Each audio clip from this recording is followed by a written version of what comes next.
Welcome back to the channel, where history comes alive and every story has a deeper meaning. Picture this. You're lying in the dark, nearly asleep, and you hear it, that soft, rhythmic purr beside you. Maybe there's a warm weight on your chest or curled against your legs. A cat. Your cat. Just another Tuesday night. But here's what's wild. That creature purring next to you is the end result of a journey that spans 12,000 years. Its ancestors stalked the shadows of the world's first cities, rode in the cargo holds of Viking long ships, survived witch hunts and plagues, and somehow convinced humans to build entire civilizations around their comfort. And we barely noticed it happening. Today there are over 600 million domestic cats living on Earth. They're in penthouses in Dubai, fishing villages in Japan, farms in Iowa, apartments in São Paulo. They've colonized every continent except Antarctica. And honestly, they'd probably manage that too if we'd just build them a heated research station. But if you had looked at the world 12,000 years ago, there were no house cats. Zero. Just wild predators in the Middle Eastern wilderness who wanted absolutely nothing to do with humans. So what happened? How did we get from there to here? From wild hunters who avoided people to animals that deliberately seek out our laps, our beds, our warmest spots by the fire. If you're using this to fall asleep, that's literally why I make it. So maybe subscribe and tell me where you are and what time it is. I check comments and it's fascinating. Tokyo at sunrise, Toronto at midnight, someone in Iceland at 3 a.m. because the sun won't set. All of you falling asleep to stories about cats. The story you're about to hear isn't what you think. It's not really about us domesticating cats. That's the thing. We didn't domesticate them. Not the way we domesticated dogs or horses or cows. Those animals we actively bred and shaped and controlled over thousands of years. Cats. Cats domesticated themselves. And that changes everything. See, most people think ancient humans saw a cute wild cat and decided to make it a pet. That's not how it happened. What actually happened was far stranger and far more interesting. Around 10,000 BC, humans in the Fertile Crescent figured out agriculture. We stopped wandering around, hunting and gathering, and we started staying in one place, growing grain, storing food. And you know what loves stored grain? Mice, rats, rodents of every description. They descended on our grain stores like an army. And you know what loves mice and rats? Wild cats. So these small wild cats, Felis silvestris, started hanging around human settlements, not because they liked us, because we'd accidentally created an all-you-can-eat buffet of their favorite prey. The boldest ones, the ones who could tolerate being near humans without freaking out, got access to the best hunting grounds. They ate well. They had more kittens, and those kittens inherited their parents' slightly lower fear of humans. Generation after generation, the cats that were just a little bit friendlier, just a little bit calmer around people thrived. And we let them because they were solving our rodent problem. It was the perfect partnership, except nobody planned it. It just happened. But here's where the questions get really interesting. Did the ancient Egyptians actually worship cats? Or is that a myth we've blown out of proportion?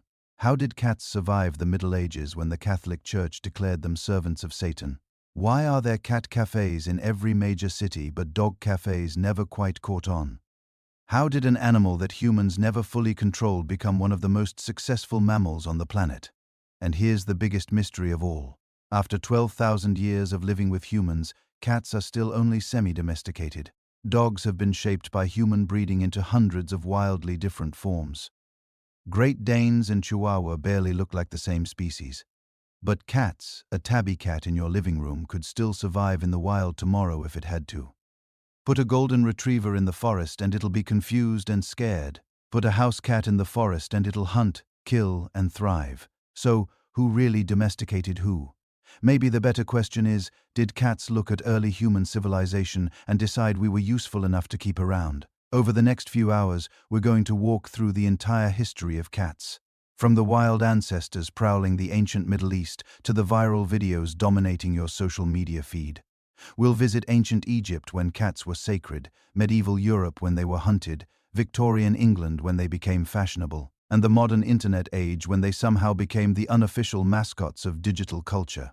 It's a story nobody tells completely because it's not really in the history books. Cats existed alongside human civilization, shaping it in quiet ways, leaving paw prints we didn't notice until we looked back. They witnessed the rise and fall of empires. They walked the decks of ships that discovered new continents. They survived persecutions that should have wiped them out. And through it all, they never quite became ours. We just became useful to them. So settle in, get comfortable. Let's go back. Way back to a time before cities, before kingdoms, before anyone had ever heard a purr in the dark and felt comforted by it. Let's go to where it all began. 10,000 BC. The world is warming. Ice sheets that have covered half of Europe and Asia for 100,000 years are finally retreating. Sea levels are rising, coastlines are shifting. And in a crescent-shaped region stretching from the Persian Gulf to the Mediterranean Sea, something revolutionary is about to happen. Humans are about to stop wandering and start settling down. They don't know it yet, but when they do, they're going to need help. And that help is going to come from a small, tawny-colored predator that's been watching them from the shadows for thousands of years. Meet Fel Sylvester's Liber, the African wild cat. Your cat's great-great-great-great-great-great-great-grandmother going back about 10,000 generations. She weighs maybe 8 pounds, stands about 10 inches at the shoulder, and could fit comfortably in your backpack. She has sandy-colored fur with faint stripes on her legs and tail, a white belly, and eyes that glow amber in the firelight of human camps. She's a solitary hunter. She doesn't need anyone. She's been surviving just fine on her own for hundreds of thousands of years. Thank you very much. But she's about to make a choice that will change everything. Not just for her species, but for humanity itself. The genetic evidence is remarkable. In 2007, researchers analyzed the DNA of nearly 1,000 domestic cats from around the world, along with samples from all 5 subspecies of wild cats. They were looking for the origin point, the ancestral population that gave rise to every house cat alive today. What they found was surprising, not because it was ambiguous, but because it was so clear. Every domestic cat from Maine Coons to Siamese, from Egyptian mouse to random alleys in Tokyo, they all trace their maternal lineage back to Felis Sylvester's Liber, the African wild cat. And not just any African wild cats, but specifically populations living in the Near East in the region we now call the Fertile Crescent. This is where the story really begins. Picture the landscape. It's not the desert you might imagine when you hear Near East or Middle East. 10,000 years ago, this region is lush. Rolling grasslands stretch for hundreds of miles. Oak forests cover the hillsides. Rivers flow year-round, fed by mountain snowmelt and seasonal rains. Wild wheat and barley grow in dense stands across the valleys. Herds of gazelle graze the plains. Wild boar root through the forests. And everywhere, absolutely everywhere, there are rodents, mice, rats, voys, gerbils, ground squirrels. They're thriving in this post-Ice Age abundance, multiplying faster than the predators can keep them in check. And the wildcats, they're in heaven. A solitary African wildcat needs to catch about 4 or 5 rodents a day to survive. In this environment, that's easy. They hunt at dawn and dusk crepuscular predators, taking advantage of the low light when rodents are most active, but larger predators are less effective. Their hearing is phenomenal. They can detect the ultrasonic squeaks of mice from dozens of feet away. Their eyes have a tapetum lucidum, a reflective layer that amplifies available light, letting them see in conditions that would leave other predators stumbling blind. They're perfectly adapted ambush hunters, patient, silent, deadly. But here's what's crucial. They're not pack animals. They're not social. Each wild cat maintains a territory of several square miles. Males and females only come together briefly to mate, then go their separate ways. Mothers raise kittens alone for a few months, teaching them to hunt, then drive them off to find their own territories. This is not a species that cooperates. This is a species that tolerates absolutely zero competition for resources within its hunting grounds. Put 2 wild cats in the same territory and they'll fight viciously until one leaves or dies. So why did they become domesticated when other wild cats didn't? That's the fascinating question, because Felis Sylvester's Liber isn't the only wild cat subspecies. There are 5 main groups all descended from a common ancestor that lived about 1 million years ago. The European wild cat Felis sylvestris is larger and more aggressive with thicker fur and a bushier tail. Beautiful animals, absolutely untamable. Conservationists have tried for decades to breed European wild cats in captivity, and they remain as wild in the 20th generation as they were in the first. Even hand-raised from birth, European wild cat kittens grow into animals that will never tolerate human touch. The Asian wild cats scattered from India to China are similarly resistant to domestication. There's some evidence that ancient Chinese populations tried to domesticate the leopard cat, Prionus bengalensis, around 5,000 years ago. Archaeological sites in China contain leopard cat bones showing they lived alongside humans. But it didn't stick. Whatever relationship developed, it didn't persist. Chinese domestic cats today are all descended from the same Near Eastern populations as everyone else's cats. So, what made Felis silvestris Liber different? The answer seems to be temperament, not friendliness exactly. Nobody's claiming these wild cats were naturally cuddly, but they had a higher tolerance for stress, a lower aggression threshold toward unfamiliar situations. When something changed in their environment, European wildcats fled or fought. African wildcats were more likely to watch and wait to assess whether the change presented danger or opportunity. This tiny difference in baseline temperament was enough, because when humans started settling down in the Fertile Crescent, they created the opportunity of a lifetime for any wild cat bold enough to take it. The genetic studies that pinpointed this origin are remarkable pieces of scientific detective work. Researchers didn't just look at modern cats. They extracted DNA from archaeological cat bones found at ancient human settlements across the Near East, Europe, and Africa. Some of these bones were 9,000 years old. By comparing ancient and modern DNA, they could track how cats spread from their origin point. The data shows at least 5 distinct maternal lineages, 5 separate groups of African wild cats that contributed to the domestic cat gene pool. But all 5 groups lived in the same region, the Fertile Crescent in what's now Turkey, Syria, Iraq, Israel, and Jordan. Even more remarkably, the domestication process left barely any mark on cat genetics. This is completely different from dogs or sheep or cattle or basically any other domestic animal. Dog domestication involved massive genetic changes. Modern dogs look nothing like wolves. Their bones are different, their brains are smaller, their behavior is radically transformed. 30,000 years of selective breeding created hundreds of distinct breeds, each specialized for different tasks. Cats are basically still wild cats.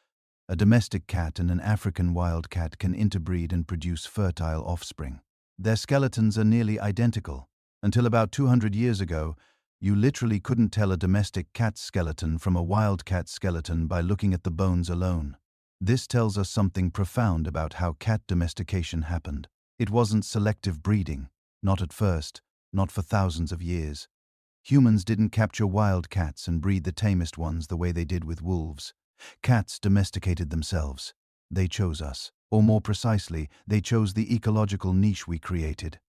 Think about what those early wild cats were like. Solitary, territorial, crepuscular hunters that spent most of the day sleeping in hidden spots, emerging at dawn and dusk to hunt. Their diet was almost entirely small rodents, supplemented occasionally with birds, lizards, or large insects.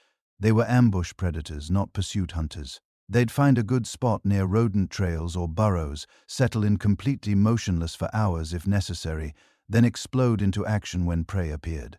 The strike would last seconds.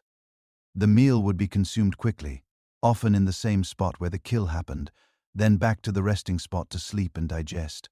They were also incredibly efficient predators. Studies of modern African wild cats in Africa show they have a hunting success rate of around 60%. That's extraordinary. Lions succeed maybe 25% of the time.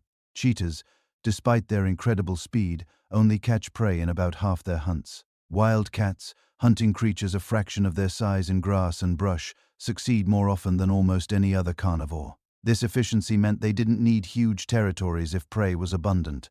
In optimal conditions, a wild cat might maintain a territory of just 1 or 2 square kilometers. Now imagine what happens when humans start settling down. When they stop moving with the seasons and start building permanent settlements. When they start cultivating wheat and barley, storing harvested grain in granaries and storage pits. When they start creating the first concentrated year-round food sources in human history, the rodents notice immediately. Mice and rats have been following humans opportunistically for millennia, picking up scraps from campsites, raiding food stores. But permanent settlements with grain storage, that's paradise. Rodent populations explode around early agricultural villages. Archaeological evidence shows massive increases in commensal rodent species. Animals adapted to living alongside humans right when permanent settlements appear.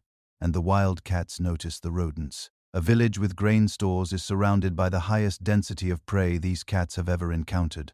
More rodents in a 100-meter radius than they'd normally find in their entire territory, and they're easy to catch. Emboldened by abundance, careless around food sources.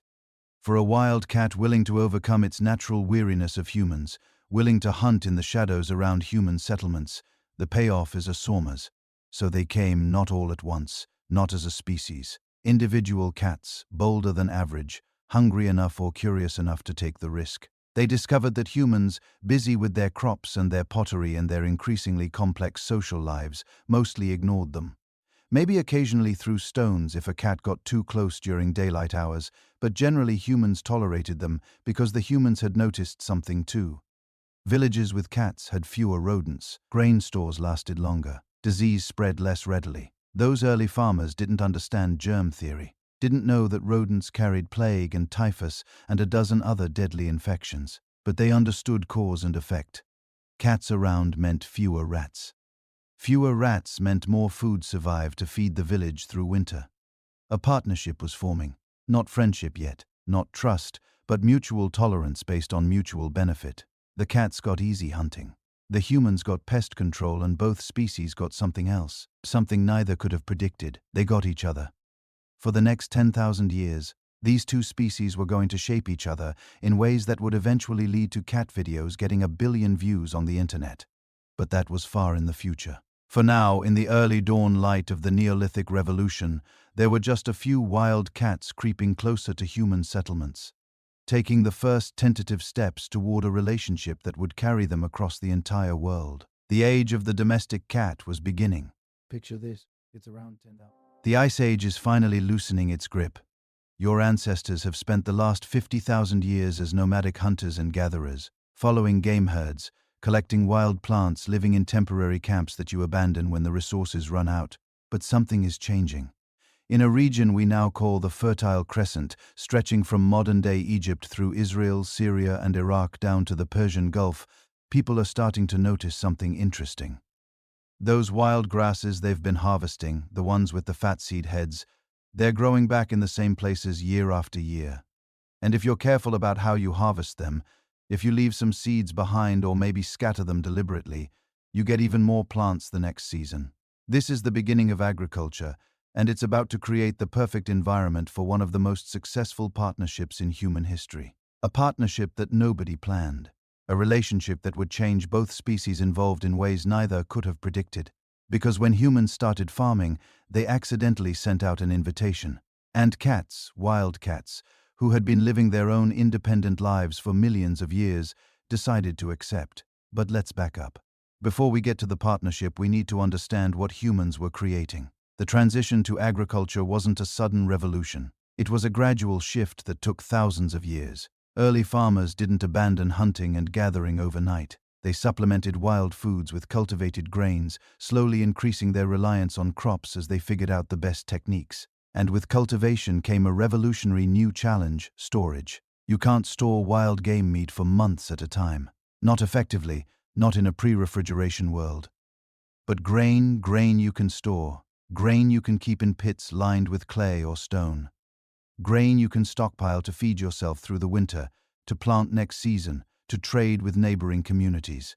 For the first time in human history, people were accumulating significant food surpluses, and they were keeping those surpluses in one place, concentrated, predictable, accessible. To humans, this was revolutionary. To mice and rats, this was paradise. Wild rodents had always been around scavenging whatever they could find. But now, humans had created something unprecedented. Massive concentrations of their favorite food conveniently stored in structures that provided shelter from weather and predators. Within a few generations of the first grain storage experiments, mouse populations around human settlements exploded. Archaeological sites from early farming communities show rodent remains in staggering numbers. Some storage pits show evidence of losing 30, 40, even 50% of their contents to rodent damage. Early farmers tried everything. They dug deeper pits. They lined them with materials mice couldn't chew through. They set traps. They hunted the rodents themselves. But it was a losing battle. Mice reproduce insanely fast. A single breeding pair can produce dozens of offspring in a season, and those offspring can start breeding within weeks. You can't kill mice faster than they reproduce. not with Neolithic technology, not by hand. But something else could. Something that had been hunting mice for millions of years, long before humans started farming. Something small enough to follow mice into their burrows, fast enough to catch them in the open, patient enough to wait by their holes for hours. Something perfectly designed by evolution to be the ultimate mouse-killing machine. Cats, specifically Felis sylvestris liber, the African wild cat. These weren't the domesticated house cats we know today. These were wild predators, solitary hunters who lived in the forests and grasslands around the Fertile Crescent. They hunted alone, avoided other cats except during mating season, and wanted absolutely nothing to do with humans. They were shy, cautious, perfectly capable of surviving without any contact with people whatsoever. But they were also pragmatic, and they could recognize an opportunity. Imagine you're one of these wild cats. You've been hunting in your territory for years, catching enough mice and small birds to survive, but always working for every meal. Competition from other predators, limited prey populations, long hours of stalking and hunting. Then one day, you notice something strange. There's a human settlement in your territory. You avoid it at first, naturally. Humans are dangerous, unpredictable, best to stay away. But you also notice the mice. They're everywhere around the settlement. Hundreds of them, thousands of them, all fat and slow from eating stored grain. More mice than you've ever seen in your life, all concentrated in a small area. You start hunting near the settlement. Just the edges at first, staying hidden, ready to run if humans get too close. But the hunting is incredible. You can catch more mice in an hour than you used to catch in a day. And the humans, they mostly ignore you. As long as you stay out of their way, don't threaten their children or steal their food, they let you hunt. Some of them even seem pleased when they see you carrying off dead mice. After a few weeks, you're spending most of your time around the settlement. Why hunt in the wild when the prey is so much easier here? This is how it started, not with humans capturing and taming wild cats, not with deliberate domestication. With cats making a calculated decision that life near humans, despite the risks, offered significant advantages. Scientists call this self-domestication. The animals choose to associate with humans, select themselves for the partnership based on their own assessment of costs and benefits. It's completely different from how dogs were domesticated. Dogs became our partners through deliberate breeding and training. Probably starting as tamed wolves that helped with hunting. That partnership was intentional on both sides. Humans wanted hunting partners. Wolves wanted access to food and protection. But cats just showed up.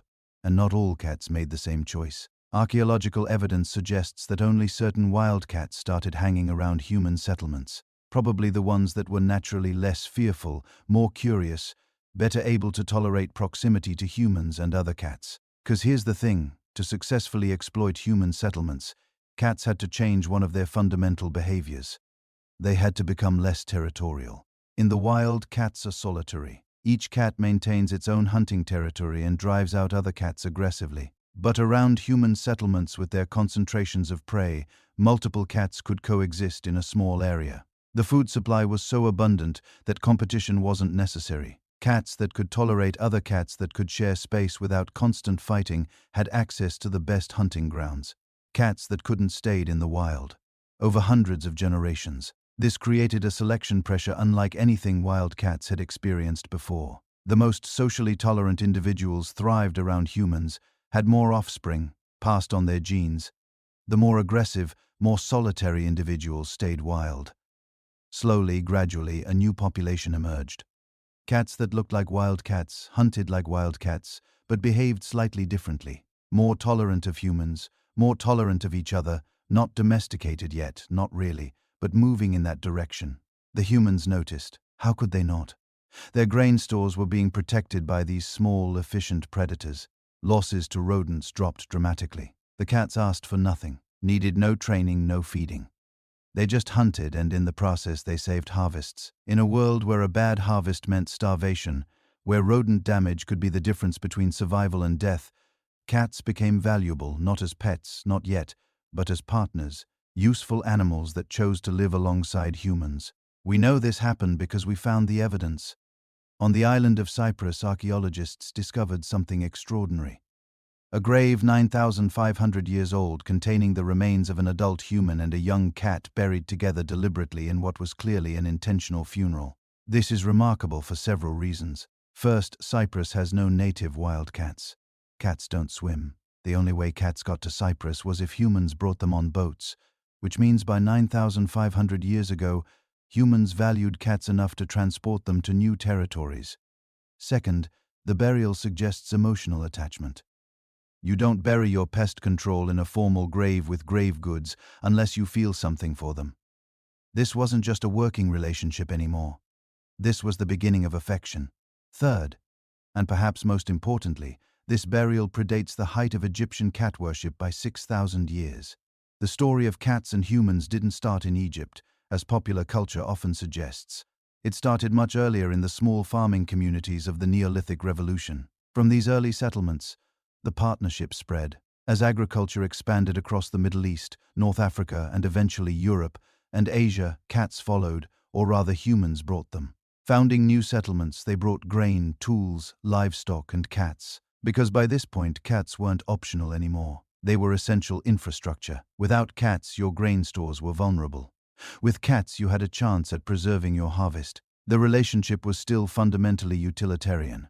Cats were working animals, not companions. They lived around human settlements, but not necessarily inside human homes. They hunted for themselves, raised their kittens in hidden spots away from human interference, maintained much of their wild independence. But they were also becoming something new, more comfortable around humans than their wild ancestors. More diverse in coloration as genetic mutations that would have been disadvantageous in the wild.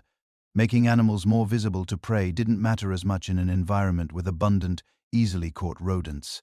Archaeological sites from across the ancient Near East show increasing evidence of cat remains alongside human settlements, not as prey animals. The bones don't show butchery marks, but as residents. By 7,000 years ago, cat bones are common at farming sites from Turkey to Israel to Egypt. Some sites show cat paw prints and clay bricks that were left to dry in the sun. The cats walked across them casually, comfortable enough around humans to stroll through active work sites. By 6,000 years ago, artistic representations of cats start appearing. Figurines, carved decorations, wall paintings. Humans weren't just tolerating cats anymore. They were noticing them, thinking about them, incorporating them into their cultural expression. The stage was set for what would come next. For the civilization that would take the human-cat relationship to entirely new levels.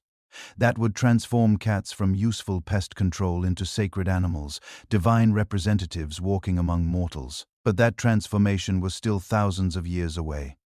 For now, in these early farming communities, cats and humans were simply learning to live together. Two species, each pursuing their own interests, discovering that cooperation benefited both. It wasn't love yet. It wasn't worship. It was just the beginning. The first tentative steps of a partnership that would eventually span the globe and last for 12,000 years. Around 20,000 BC, something extraordinary began happening along the Nile River. The practical pest controllers that had been living in Egyptian grain stores for over 1,000 years started appearing in places that would have seemed impossible just a few generations earlier. Temple walls, royal tombs, religious ceremonies. The cats weren't just tolerated anymore. They were being wrapped. The transformation didn't happen overnight. The earliest Egyptian artwork showing cats dates to around 2500 BC. Simple paintings depicting them doing what they did best, hunting birds in papyrus marshes, sitting beneath grain storage facilities, looking alert and predatory. They were painted the same way you'd paint any useful animal, with appreciation for their function, but no particular reverence. But then something shifted. By 2000 BC, cats were being painted differently. Now they appeared wearing collars, sitting on chairs beside their owners, being hand-fed choice morsels of fish, and most tellingly, appearing in religious contexts, their images carved into temple walls alongside gods and pharaohs. What changed? Probably several things at once. After centuries of living alongside humans, cats had become more than pest controllers. They would become companions. Egyptian families who'd grown up with cats protecting their food stores had developed genuine affection for them. Children had played with kittens. Adults had appreciated the comfort of a purring presence on cold desert nights. The practical relationship had become emotional. But there was something else. The Egyptians had started noticing things about cats that aligned eerily well with their religious beliefs. Cats were liminal creatures, active at dawn and dusk, moving between day and night. They could see in darkness when humans were blind. Their eyes seemed to glow within a fire. They were simultaneously gentle with their families and absolutely lethal to their prey. They killed snakes, including the venomous cobras that plagued Egyptian homes. Most importantly, female cats were extraordinarily devoted mothers, fiercely protective of their kittens. To a civilization obsessed with divine duality, the balance between creation and destruction, protection and power, cats seemed like perfect vessels for the sacred. And so they began their transformation from useful animals to living gods. The goddess Bastet became the focal point of this transformation. Though her origins were more complex and darker than many people realize, she didn't start as a cat goddess at all. Originally, she was depicted as a lioness, one of several fierce feline deities representing the destructive power of the sun and the pharaoh's military might. In her earliest forms, Bastet was nearly indistinguishable from Sekhmet, the terrifying lion goddess who almost destroyed humanity in ancient myth. But sometime around 1000 BC, Bastet began to change. The fierce lioness softened into a domestic cat or a woman with a cat's head. Her role shifted from divine warrior to protector of homes, guardian of pregnant women, goddess of fertility and domesticity. This transformation mirrored the cat's own evolution in Egyptian society. From wild predator to household guardian, from feared hunter to beloved companion, the change wasn't random. It reflected a fundamental shift in Egyptian culture. As the new kingdom gave way to later periods, Egypt became less focused on military conquest and more concerned with domestic prosperity. The gods adapted to match human needs. Bastet became the perfect deity for this new era, powerful enough to protect, but gentle enough to love. Her worship centered on the city of Bubastis in the Nile Delta, where a massive temple complex was dedicated to her honor. Ancient Greek historian Herodotus visited Bubastis around 450 BC and left us one of the most detailed descriptions we have of Egyptian cat worship. He wrote with barely concealed astonishment about the annual festival of Bastet, claiming it was the largest religious gathering in Egypt. According to his account, 700,000 people would travel to Bastis for the celebration, arriving by boat with musicians, dancers, and copious amounts of wine. The festival was raucous, joyful, more carnival than solemn ceremony. People drank, sang, made offerings, and celebrated the goddess who protected their homes and blessed them with children. But the most remarkable thing about Bastet's temple wasn't the festival. It was the cats. Hundreds, possibly thousands of cats, lived in the temple complex, cared for by priests and priestesses who considered it their sacred duty. These weren't wild animals barely tolerating human presence. They were cats who'd been raised for generations in religious service, bred specifically to embody the goddess. Pilgrims brought offerings for them, special foods, toys, even jewelry. Some of these temple cats wore elaborate collars of gold and precious stones. When they died, they were mummified with the same care given to human nobility. Which brings us to one of the strangest and most fascinating aspects of Egyptian cat worship, the mummies, millions of them.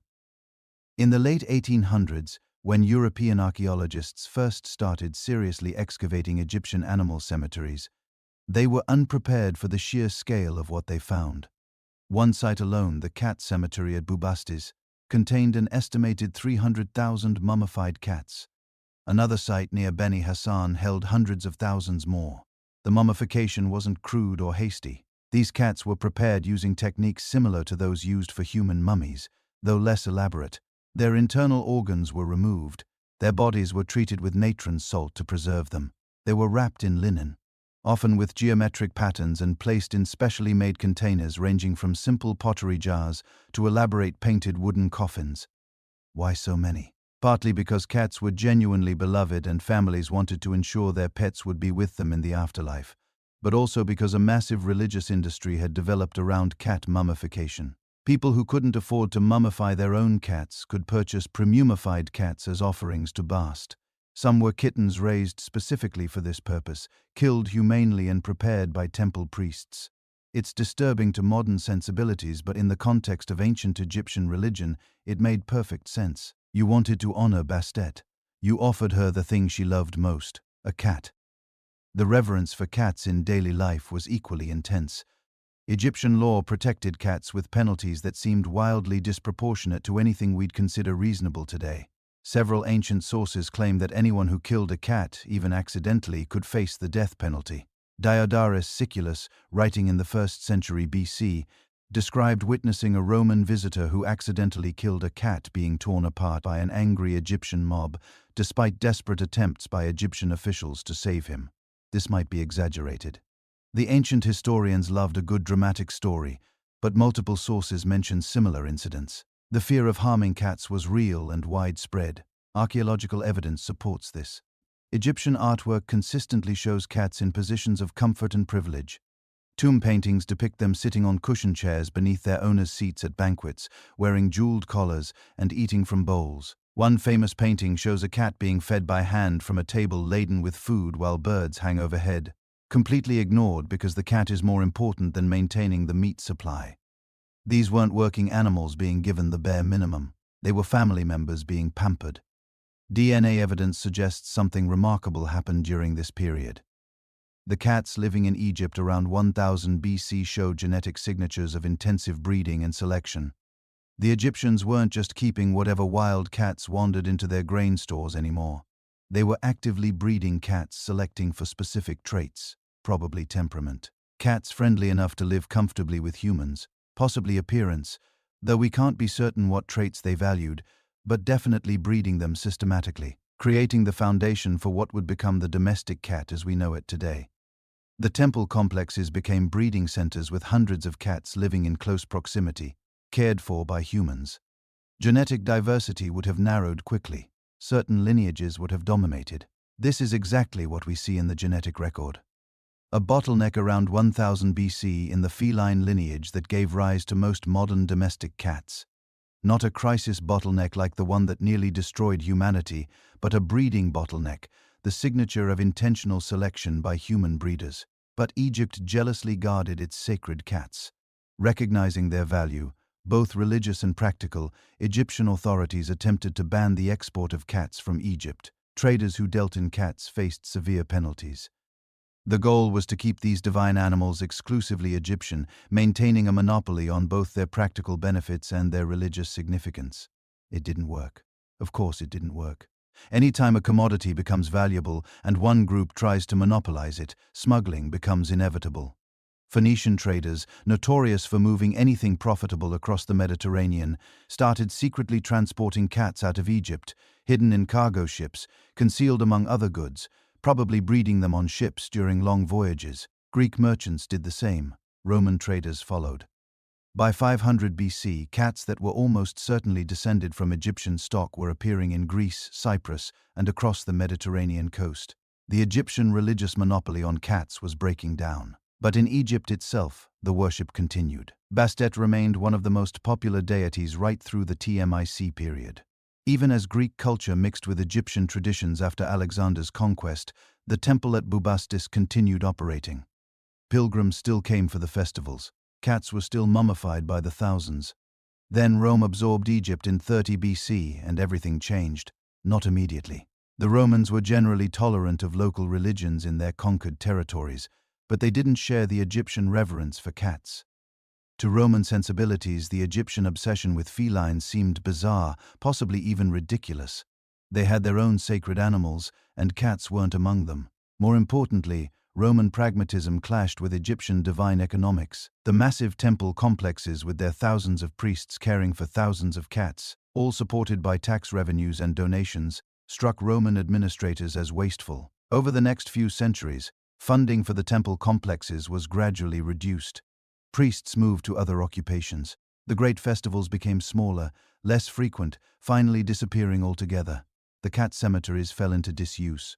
By 400 AD, the worship of Bastet had essentially ended, suppressed partly by Roman practicality and finally killed off by the rise of Christianity, which had no patience for animal worship of any kind.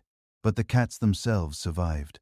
Centuries of breeding and selection had created an animal perfectly adapted to life alongside humans. They'd spread across the Mediterranean world. They'd lost their divinity, but they'd gained something equally valuable: ubiquity. The Egyptian experiment in cat worship was over. But the partnership between cats and humans, refined and intensified along the Nile, would continue spreading across the globe. The descendants of Bastet's sacred hunters were about to conquer the world. The Phoenicians didn't set out to change the world when they smuggled cats out of Egypt. They were just solving a problem. Grain shipments across the Mediterranean were being destroyed by rats and mice. Simple economics. A cargo ship could carry enough wheat to feed a city for weeks. But if rodents got into the hold during a 3-week voyage, you'd arrive with half your profit eaten and the rest contaminated with droppings. The Phoenicians needed a solution, and they found one padding around the docks of Egyptian ports. Egyptian law technically prohibited the export of cats. They were sacred animals, property of the goddess Bastet, not commodities for foreign trade. But laws only work if you can enforce them. And the Mediterranean is a big place with a lot of coastline. Phoenician traders began acquiring cats, probably through a combination of theft, bribery, and strategic breeding of cats that had wandered away from Egyptian control. Within a few generations, Phoenician ships sailing out of Tyre and Sidon carried a secret weapon in their holds. Small, efficient, tireless hunters that worked for nothing more than the rats they caught. This was the first great feline diaspora, not a planned colonization, not a deliberate introduction, but a practical necessity that happened to change the course of history. Every Phoenician trading post from Gibraltar to Carthage, from Sicily to the Levantine coast, every warehouse and granary that stored their goods became a potential cat habitat. And cats, being cats, didn't stay in the warehouses. They wandered into cities, bred in alleyways, and gradually became part of the urban ecosystem across the Mediterranean world. But this wasn't a rapid conquest. We're talking about centuries, maybe close to 1,000 years, for cats to spread from Egyptian exclusivity to Mediterranean commonality. The timeline was slow because cats faced competition. Other animals had already filled the rodent control niche in most places, and they'd been doing it for a long time. In ancient Greece, cats were curiosities, not commonplace. If you were walking through Athens in the 5th century BC, you probably wouldn't see any cats. Maybe one or two kept by wealthy merchants with Mediterranean trading connections, displayed like exotic pets. The Greeks had ferrets. They domesticated them centuries earlier, trained them to hunt rats in grain stores and snakes in gardens. Ferrets were smaller, more easily controlled, and they had been part of Greek culture long enough to appear in artwork and literature. Weasels were even more common, semi-wild animals that people tolerated and sometimes encouraged around their properties because they killed rodents and snakes. So when cats started appearing in Greek ports brought by Phoenician and later Roman traders, they weren't immediately embraced. They were foreign, associated with Egypt and its strange animal-worshipping religion. And they didn't do anything a good ferret couldn't do better. Or so the Greeks thought. But cats had advantages that became apparent over time. Ferrets need cages, training, careful handling. Weasels were unpredictable, sometimes killing chickens or attacking small pets. Cats, remarkably, managed themselves. Feed them occasionally and they'd stick around. Ignore them completely and they'd still control your rodent problem. They were low-maintenance solutions to a persistent issue. Gradually, over centuries, Greek attitude shifted. By the Hellenistic period, cats were appearing in Greek art, usually in domestic scenes, sometimes playing with balls of yarn or being fed by women and children. They still weren't ubiquitous, but they transitioned from exotic novelties to accepted, if not beloved, household animals. The Romans were more pragmatic about cats from the start. They appreciated efficiency, and cats were efficient. Roman granaries, the massive warehouses that stored grain for the empire's armies and cities, had serious rodent problems. Rats and mice could destroy enough grain in a single warehouse to feed a legion for months. The Romans tried everything. Architectural solutions like raised floors and smooth walls, chemical deterrents, traps, even professional rat catchers with dogs and clubs. Nothing worked as well as cats. So the Romans bred them, transported them, established them in every major granary from Britannia to Egypt, from Hispania to Syria. Military camps kept cats for the same reason. An army travels on its stomach, and an army supplies travel in wagons vulnerable to rodent infestation. Cats became part of military logistics, unofficial members of the legion who earned their keep by protecting food supplies. But something else happened in Rome. Something that hadn't quite occurred in Greece. Some Romans started to like cats, not just appreciate their utility, but actually enjoy their company. We have Roman mosaics showing cats in comfortable domestic settings, not working in granaries, but lounging in villas, being offered food by hand. We have Roman grave markers for pet cats inscribed with affectionate epitaphs mourning their loss. This wasn't universal. Roman culture never embraced cats the way Egypt had, but it was real. For the first time outside Egypt, cats were transitioning from working animals to companions. While cats were establishing themselves around the Mediterranean, other populations were traveling east along the Silk Road. This wasn't a single road, of course, but a network of trade routes connecting the Roman Empire with Central Asia, India, and eventually China. Merchants traveling these routes faced the same problems as maritime traders: valuable goods vulnerable to rodent damage during long, slow journeys across deserts and mountains. Cats provided the same solution. The journey was harder than the Mediterranean spread. Silk Road routes passed through environments cats hadn't evolved for. High-altitude mountain passes with thin, cold air, deserts where water was scarce and prey animals were few. But cats are remarkably adaptable, and they had help. Merchants who'd invested in cats for their caravans had incentive to keep them alive. The cats that survived the journey were the toughest, the most adaptable, the ones with genetic variations that helped them handle environmental stress. Over centuries, cat populations established themselves in trading cities along the Silk Road: Samarkand, Bukhara, Kashgar. Cities where east met west and goods from 3 continents changed hands. Each city became a hub for local cat populations, breeding and adapting to local conditions, then spreading further as merchants moved on. India received cats from multiple directions. Some came overland through Central Asia, traveling with merchants and settling in northern cities. Others arrived by sea, carried on ships trading between Roman Egypt and Indian ports on the western coast. The timeline is murky. We don't have precise dates for when cats first established populations in India, but genetic evidence suggests it happened somewhere between 2000 and 1500 years ago. Hindu culture had complicated relationships with animals, and cats fit uneasily into existing frameworks. They weren't sacred like cows or elephants. They weren't clearly beneficial like horses or oxen. They occupied an ambiguous space useful for rodent control but associated with independence and nocturnal hunting that made them seem mysterious, potentially dangerous. Some Hindu texts mention cats negatively as symbols of deceit or ingratitude. Others treat them neutrally as ordinary animals without particular spiritual significance.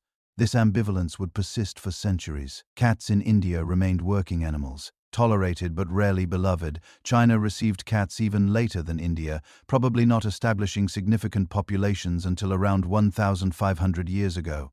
This seems odd. China had sophisticated agriculture, dense urban populations, and serious rodent problems. Why did it take so long for cats to arrive? The answer is probably competition. China had already domesticated other animals for rodent control, particularly certain breeds of small dogs and more successfully various species of snakes that people encouraged around granaries and homes.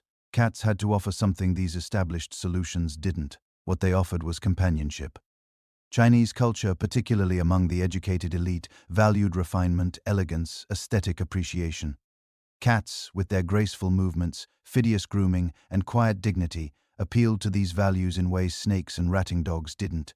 By the Tang dynasty, cats were appearing in Chinese poetry and art, not just as working animals, but as objects of aesthetic contemplation. This was a different kind of acceptance than cats had found in Rome or Greece, based less on practical utility and more on cultural appreciation of their intrinsic qualities. But the most remarkable cat introduction happened at the far edge of the ancient trading world, Japan. The Japanese islands were isolated, separated from the Asian mainland by enough ocean that most animals couldn't reach them naturally. Cats certainly couldn't. They had to be deliberately transported by ship. And that didn't happen until surprisingly late, probably not until around 1,200 years ago. When cats finally arrived in Japan, they came as elite imports. The early cats were gifts to the imperial court. Exotic animals from China presented as tribute. The emperor kept them as palace pets, rare and precious. For generations, cats in Japan remained associated with aristocracy, animals too valuable to let roam freely. They were kept indoors, sometimes on leashes, protected and pampered. This artificial scarcity created cultural associations that would persist even after cats became common. In Japanese culture, cats retained an air of refinement and mystery, creatures that had once belonged only to emperors. But underlying all these cultural stories, all these regional variations in how different societies received and perceived cats, was a more fundamental story. The story of ship cats, the unsung heroes of maritime trade who made the entire feline diaspora possible. Every cat population outside Egypt ultimately descended from cats that had survived sea voyages. And surviving at sea wasn't easy. Ships were dangerous environments. Storms could wash animals overboard. Disease spread quickly in confined spaces. Food and fresh water were limited. But ships also had something cats desperately needed: rats. Massive populations of rats that bred in the holds, nested in the cargo, and spread disease throughout the crew. A good ship's cat could make the difference between a profitable voyage and a disaster. Merchants knew this, captains knew this, and they selected for it. The cats that became ancestral to worldwide populations were the ones that could survive storms, tolerate weeks at sea without fresh water, hunt effectively in dark, confined spaces, and coexist with humans in extremely close quarters. These weren't typical cats. They were specialists bred and selected for maritime life over hundreds of generations. And their descendants spreading from port to port carried those adaptations with them. The cats that eventually colonized the entire world were already adapted to travel to strange environments, to making themselves useful to humans in challenging conditions. They were in a sense pre-adapted for global conquest before the conquest even began. By the early medieval period, maybe 1,500 years ago, cats had established populations across most of the known world. From Britain to Japan, from Scandinavia to India, cats were present in most major cities and many rural areas. They weren't equally common everywhere. Some regions still preferred other solutions to rodent problems, but they were available, established, ready for the next chapter in their history, a chapter that would nearly destroy them entirely. Picture a monastery in early medieval France, maybe around 700 CEE. Dawn is breaking over stone walls that have stood for generations. In the grain storage rooms, a tabby cat pads silently between sacks of wheat, ears pricked forward, waiting. A mouse emerges. The cat pounces, one less threat to the monastery's winter food supply. The monks who passed by nodding approvingly. This cat is doing God's work, protecting the harvest from vermin. For the first few centuries of medieval Europe, this was the normal relationship between cats and humans. Practical, valued, unremarkable. Cats lived in monasteries, on farms, in the homes of merchants, nobles. They weren't particularly beloved, not like they had been in ancient Egypt, but they were useful. That was enough. The Benedictine rule, written in the 6th century, didn't specifically mention cats, but monastic records from across Europe show they were common residents of religious houses. Cats in the scriptorium keeping mice away from precious manuscripts. Cats in the kitchen protecting food stores. Cats in the barns earning their keep with every rat they caught. Some monasteries even kept official records of their cat populations, listing them alongside livestock and other valuable property. In the Islamic world, this practical appreciation deepened into genuine reverence. The Prophet Muhammad was said to have loved his cat Mosa so much that when the call to prayer came and Mosa was sleeping on the sleeve of his robe, Muhammad cut off the sleeve rather than disturb the cat. Whether historically accurate or not, this story shaped Islamic attitudes toward cats for over 1,000 years. In medieval Cairo, Damascus, and Baghdad, cats wandered freely through mosques and markets, protected by religious law and cultural tradition. Stray cats were fed by charitable foundations. Harming a cat could bring serious social consequences. But in Christian Europe, something was shifting. Subtle at first, almost imperceptible, but gathering momentum like a storm building on the horizon. The change had roots in theology, in politics, in the peculiar anxieties of medieval Christianity. The early church fathers had been ambivalent about animals in general. Creatures served humanity, yes, but they could also represent temptation, sin, the base instincts that drew humans away from spiritual purity. As Christianity consolidated its power across Europe, this suspicion of the natural world intensified. Anything wild, anything that couldn't be fully controlled or understood became potentially dangerous, potentially demonic. Cats occupied a strange position in this worldview. They were domesticated, yes, but not really tame, not like dogs who showed obvious loyalty and obedience. Cats came and went as they pleased. They hunted at night, moved silently, appeared and disappeared like shadows. Their eyes reflected light in the darkness, glowing with an eerie green or gold luminescence that seemed unnatural, even supernatural, and they were associated with women, with the domestic sphere that the church was increasingly trying to regulate and control. By the 11th and 12th centuries, the first hints of something darker began appearing in religious texts and popular folklore. Stories about witches who could transform into cats. tales of demons who took feline form to tempt the faithful. Nothing systematic yet, just scattered references, but the foundation was being laid. Then came 1233. Pope Gregory IX issued a papal bull called Vox in Rama. The document was primarily about combating heresy in Germany, but it included a detail that would echo through the centuries. Gregory described a heretical ritual in which worshippers allegedly encountered Satan in the form of a cat, specifically a black cat or a cat with dark spots. They would kiss this demonic cat and pledge their souls to darkness. Whether such rituals ever actually occurred is doubtful. Most historians now think these accounts were propaganda designed to justify the persecution of religious minorities and political enemies. But the papal bull gave official church sanction to the idea that cats, particularly black cats, were connected to devil worship, and once that seed was planted in the medieval imagination, it grew like poison ivy. The association spread, not everywhere at once, not uniformly, but steadily across Europe through the 13th and 14th centuries. Black cats especially became objects of suspicion. Their dark fur seemed to absorb light rather than reflect it.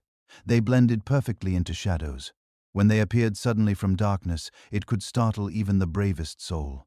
In an age without street lighting, when night was truly dark and full of real dangers, the sudden appearance of glowing eyes in the blackness must have been genuinely terrifying. Superstitions multiplied. A black cat crossing your path meant bad luck. A cat at a funeral meant the deceased soul was in danger. Cats seen near a sick person was stealing their breath, their life force. These beliefs varied by region and social class, but they shared a common theme. Cats were no longer just animals. They were portents, omens, potentially demonic agents operating in the mortal world. Then came the witch trials. Starting in the 15th century and accelerating through the 16th and 17th, a wave of paranoia swept across Europe. Tens of thousands of people, mostly women, were accused of witchcraft, and cats, particularly black cats, became central to these accusations. The logic, if you can call it that, went like this. Witches received their power from Satan. To maintain contact with their demonic master, each witch was given a familiar, a spirit in animal form who would serve them and keep them connected to the dark powers. These familiars most often appeared as cats. The trial records are horrifying. Women accused of witchcraft were asked about their cats. Did they talk to them? Did the cats behave strangely? Did they have unusual markings? Any affection for a cat could be used as evidence of witchcraft. Any cat that lived in an accused witch's home was itself put on trial, and the cats suffered alongside their human companions. When a woman was condemned, her cats were often killed with her, thrown into the flames during burnings, drowned, beaten to death by mobs convinced they were destroying demonic servants. In some towns, cat torture became a form of entertainment. Cats thrown from towers, sealed in barrels, and set ablaze, killed in public spectacles that drew cheering crowds. The persecution wasn't universal. It was most intense in areas where witch trial fervor ran highest. Parts of Germany, France, Scotland, England. It waxed and waned over decades and centuries.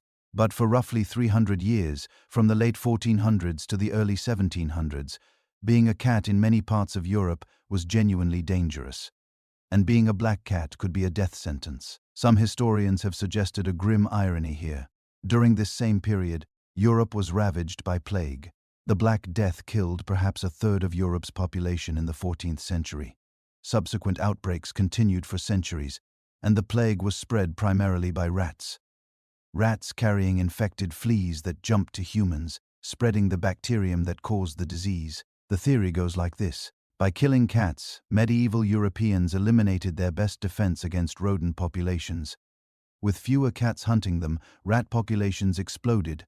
More rats meant more fleas, more disease vectors, potentially worse plague outbreaks. Could the superstitious persecution of cats have actually worsened one of history's greatest pandemics? It's an appealing narrative, and there might be some truth to it, but like many historical explanations, it's probably oversimplified. Plague transmission is complex, affected by climate, population density, sanitation practices, and dozens of other factors. Cat populations did decline in some areas, but probably not uniformly or dramatically enough to single-handedly worsen the plague. And some regions with intense cat persecution weren't hit harder by plague than regions where cats remained common. Still, the parallel is striking. At the exact historical moment when cats could have been most valuable to human survival, superstition drove many people to destroy them. It's a reminder of how dangerous unfounded beliefs can be, how fear and ignorance can convince people to act against their own interests. But even during the darkest periods, practical necessity often trumped superstition. Farmers still needed cats to protect grain stores. Millers needed them to keep rats away from flour. Ship captains, even in the age of witch trials, still brought cats aboard to control rodent populations on long voyages. These practical cats continued their work, often quietly without much acknowledgement, but also without persecution. And in the Islamic world, cats remained beloved. While European witch hunters were throwing cats into fires, cats in Cairo were being fed from charitable endowments. While Scottish ministers preached about demonic familiars, cats in Damascus were napping peacefully in mosque courtyards. The contrast couldn't be starker. Same animal, same historical period, radically different treatment based on nothing more than cultural beliefs. Some individual Europeans spoke out against the persecution. The 16th century writer Ulisse Dravandi argued that cats were beneficial animals who deserved protection, not persecution. A few voices within the church questioned whether the witch trial hysteria had gone too far, though usually cautiously and without specifically defending cats, but these were minority opinions easily drowned out by the dominant narrative of suspicion and fear. By the late 17th century, the worst was ending. Witch trials were becoming less common, increasingly questioned by Enlightenment thinkers who demanded evidence and reason rather than superstition. The scientific revolution was changing how educated Europeans thought about the natural world, and practical experience was slowly teaching people what Islamic cultures and ancient Egyptians had always known. Cats were valuable allies, not demonic enemies, but the damage had been done. Centuries of persecution had embedded anti-cat superstitions deep in European folklore. Even today, many people consider black cats unlucky, avoid them on the street, hesitate to adopt them from shelters. These are echoes of medieval fears, prejudices that outlive the specific circumstances that created them. The cats themselves, of course, survived. They always do. Through persecution and plague, through fire and fear, through centuries when humans seemed determined to destroy them, cats endured. They kept hunting, kept surviving, kept living alongside humans, whether humans appreciated them or not. They were waiting, patient as always, for the world to come to its senses and remember what they had always been. Not demons or omens or familiars, but simply cats, hunters, survivors, silent witnesses to human folly, waiting for sanity to return. And eventually, slowly, sanity did return. By the late Middle Ages, the worst was over, but the cats didn't know that yet. For centuries, they had been walking bad omens in much of Europe, shadows with whiskers, living suspects in every unexplained illness, every sour batch of beer, every barn fire that started for no reason. But something was beginning to change slowly, unevenly, like dawn light leaking around the edges of a shuttered window. The bonfires were dying down. Witch trials didn't end overnight. They never do. In some regions they fizzled out early. In others they flared well into the 17th century. But the direction of history was turning. Skeptical judges began asking awkward questions. Royal courts grew embarrassed by stories of grandmothers burned for talking to a stray cat. Basic social psychology tells us you can't keep the whole population terrified forever. Fear eventually runs out of fuel. The Black Death receded. Plague became less frequent, more manageable. People no longer saw every misfortune as a personal curse. And as the terror ebbed, the link between old woman plus cat equals witch began to feel a little childish. Slowly, the neighbors stopped pointing at the cat on the windowsill. At first, cats simply faded back into the background. Barns still needed rodent control. Ships still need mouses. Grain still needs protection. Even the most superstitious farmer could see the very practical difference between a barn with cats and a barn without them. One had rats, the other had food. In many villages, cats stayed quietly useful while human ideas shifted around them. Witch hunters grew old and died. Their grandchildren went to new schools, read new books, heard new sermons that talked less about demons and more about God's ordered creation. Theater troupes staged comedies that gently mocked overzealous witchfinders. What had once been deadly serious became faintly ridiculous. The cat never argued theology. It just kept catching mice. And yet, in a few special places, cats weren't just surviving. They were being adored. In 17th century France, inside walls thick enough to mute the chaos of the outside world, Cardinal Richelieu was building an empire and a cattery. Richelieu, the powerful statesman behind Louis XIII, might be one of history's first famous cat collectors. While he schemed over alliances and wars, he lived surrounded by cats, not one or two, dozens. He had special rooms set aside for them in his residence. Servants were reportedly assigned to their care. Food, cushions, sleeping places planned, organized, maintained. Imagine the contrast. Outside, rumors of witchcraft could still get you in trouble. Inside, one of Europe's most feared politicians was spending quiet evenings with a lap full of purring animals. There are stories, part fact, part legend, of Richelieu including instructions for his cats in his will, making sure they would be cared for after his death. Whether every detail is true or not almost doesn't matter. The image is powerful, a prince of the church, not casting out cats as demons, but treating them as cherished companions. That kind of endorsement seeps outward. Courtiers talk, visitors notice, imitators copy. Cats were being rehabilitated from the top down. At the same time, painters across Europe were doing their own kind of rescue mission, one brush stroke at a time. In Renaissance and Baroque art, cats slipped into the corners of canvases like quiet witnesses. Sometimes they crouched under the table in a domestic scene, eyes following a piece of dropped bread. Sometimes they curled at the feet of a woman reading. Sometimes in religious paintings they lurked on the margins, symbols whose meaning changed with the painter and the patron. To viewers of the time, a cat in a painting wasn't neutral. It was a sign. In some works, especially early on, cats represented treachery, sensuality, or uncontrolled instinct, the opposite of discipline and piety. A cat near Judas might signal betrayal.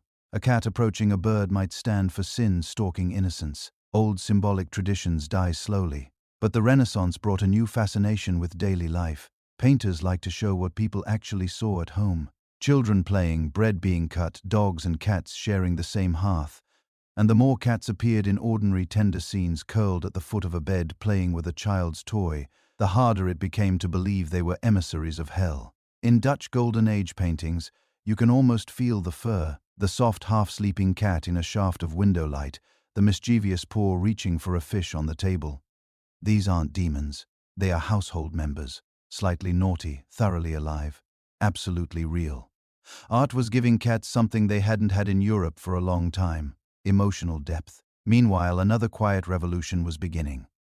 Not in churches or palaces, but in laboratories, observatories, and the notebooks of curious minds. The scientific revolution from the 16th to the 18th centuries changed how Europeans thought about everything: stars, planets, diseases, and eventually animals. Superstition and folklore didn't vanish, but they had a new competitor: curiosity. Instead of asking, "Is this cat a witch's familiar?" some scholars began asking, "What is this creature? How does it see in the dark? Why does it land on its feet?" Naturalists started drawing animals not as symbols but as specimens. They sketched cat skeletons to understand anatomy. They dissected eyes to study vision. They compared domestic cats to wild ones, trying to map relationships. The cat, once wrapped in layers of myth, was becoming an object of observation. This didn't mean people suddenly became kind. Vivisection and brutal experiments were common.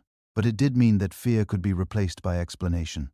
If a cat's eyes shone at night, you no longer needed a devil to account for it. You could talk about light reflecting from the tapetum lucidum, even if you didn't yet have that name for it. Step by step, the unexplained was shrinking, and with it, one of the main fuels for persecution.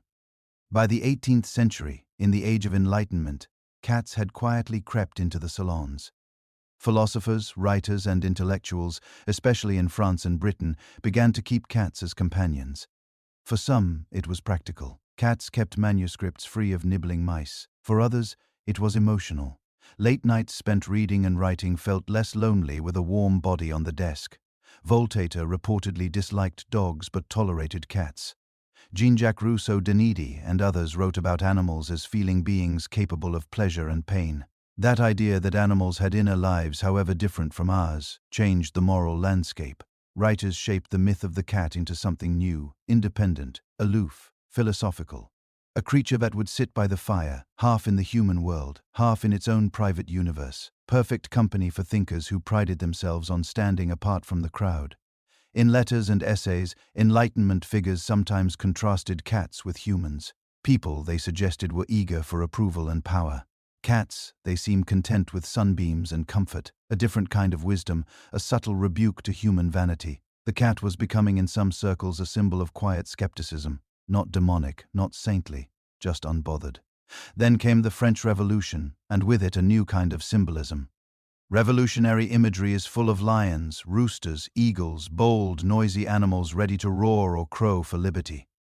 But in the shadows, in pamphlets, stories, and small artworks, cats sometimes appeared as symbols of something else, personal independence. While great armies marched and heads fell, ordinary people still lived in cramped apartments and back alleys. For them, freedom was not just about constitutions and assemblies. It was about the ability to shut a door, light a candle, read a banned book with a cat asleep on the bed. In some revolutionary and post-revolutionary imagery, cats represented the stubborn refusal to be owned in spirit. Even when your body was still poor and you worked hard. A creature that chose when to come and go, that could not be easily trained to salute any flag. In crowded Paris, stray cats threaded through the chaos. They walked under posters of new governments, between the boots of soldiers, past the feet of starving crowds. Regimes rose and fell. The cats stayed. Slowly, in the decades after the revolution, as Europe lurched through new wars and new empires, cats found a more stable status. Ordinary companions for ordinary people. Not sacred, not cursed, just there on windowsills, rooftops, stairwells, familiar. And as the 19th century dawned, a new phenomenon began to emerge. People didn't just want cats. They wanted particular kinds of cats. Long before the Victorians turned cat breeding into a full-blown obsession, you can see hints of cat fancy appearing. Wealthy households prized unusual coats, long hair, odd colors, striking patterns. Travelers wrote home about strange silky cats in Persia, tailless cats on distant islands, sleek, elegant mouses in eastern ports. Small, informal exhibitions began to appear at fairs and markets. A farmer might boast about his best ratter.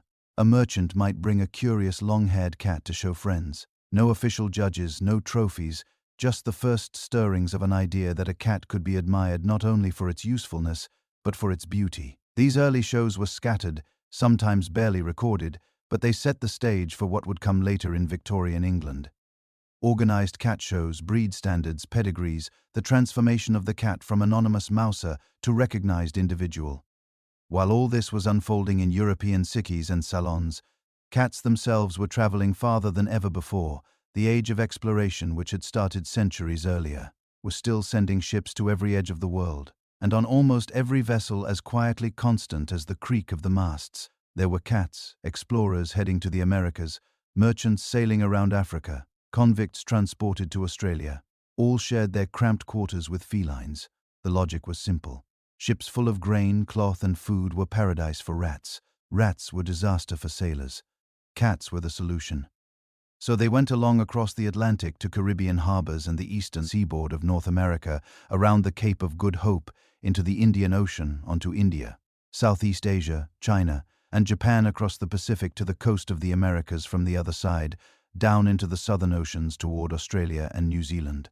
At each stop, some cats stayed behind, jumping ship, getting lost, being gifted or traded, or simply walking away when the gangplank dropped. They mated with local wild cats where those existed, or with other strays that had arrived on earlier ships. New populations formed, adapted, and spread on isolated islands. These introductions would have devastating effects on native wildlife, something people wouldn't fully understand until much later. But from the cat's perspective, the world was opening. A species that had once lived mostly in the Near East and parts of Africa now lived on almost every continent, on remote islands, in tropical ports and cold northern towns. From Renaissance galleons to revolutionary gunboats, they had ridden human ambition across the globe. By the early 19th century, as steam engines began to replace sails and factories replaced workshops, the long rehabilitation of the cat was almost complete. They had gone from sacred hunters of the Nile to whispered demons of the medieval night. From the cherished pets of cardinals to the favored companions of philosophers, from anonymous ships, mouses to exotic curiosities at early fairs. They had followed us through religious upheavals, scientific revolutions, and political storms. Never in charge, never truly equal, but always present, watching with lamplit eyes as our ideas about them and about ourselves shifted.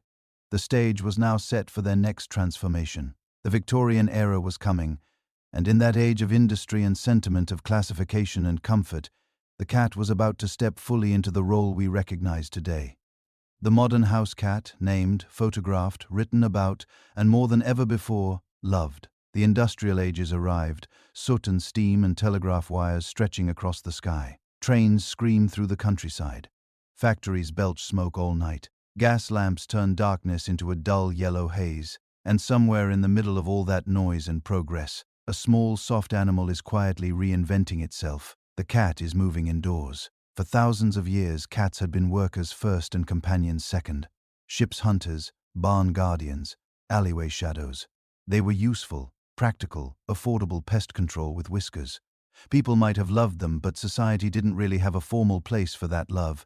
The Victorian era changed that. It began, as many Victorian things did, with classification, with taking something messy and organic and turning it into categories, charts, and competitions. Picture London, 1871. The Crystal Palace, an enormous glass cathedral of industry and exhibition, iron ribs arching over thousands of visitors. This was where the world came to display its wonders, machines, inventions, exotic plants, human curiosities, and on one particular summer day, cats. Not alley cats slinking through the crowds, not half-wild mouses lurking in the rafters, but cats in cages arranged in neat rows, watched, judged, admired. At the center of it all stood a man named Harrison Weir, an illustrator, animal lover, and passionate organizer. He believed cats deserved the same attention that dogs and horses were beginning to receive. Formal shows, written standards, recognition. So he did something that at the time seemed almost absurd. He held a beauty pageant for cats. They came by the dozens. Long-haired Persians, then often called Angoras. Sleek, short-haired Tibes, their stripes like poured smoke. Cats with unusual colors, unusual patterns, unusual faces. The catalogue divided them into classes by sex, by coat length, by color. For the first time, cats were being publicly evaluated not for how many mice they could kill, but for how they looked. Visitors streamed past the cages, whispering, pointing.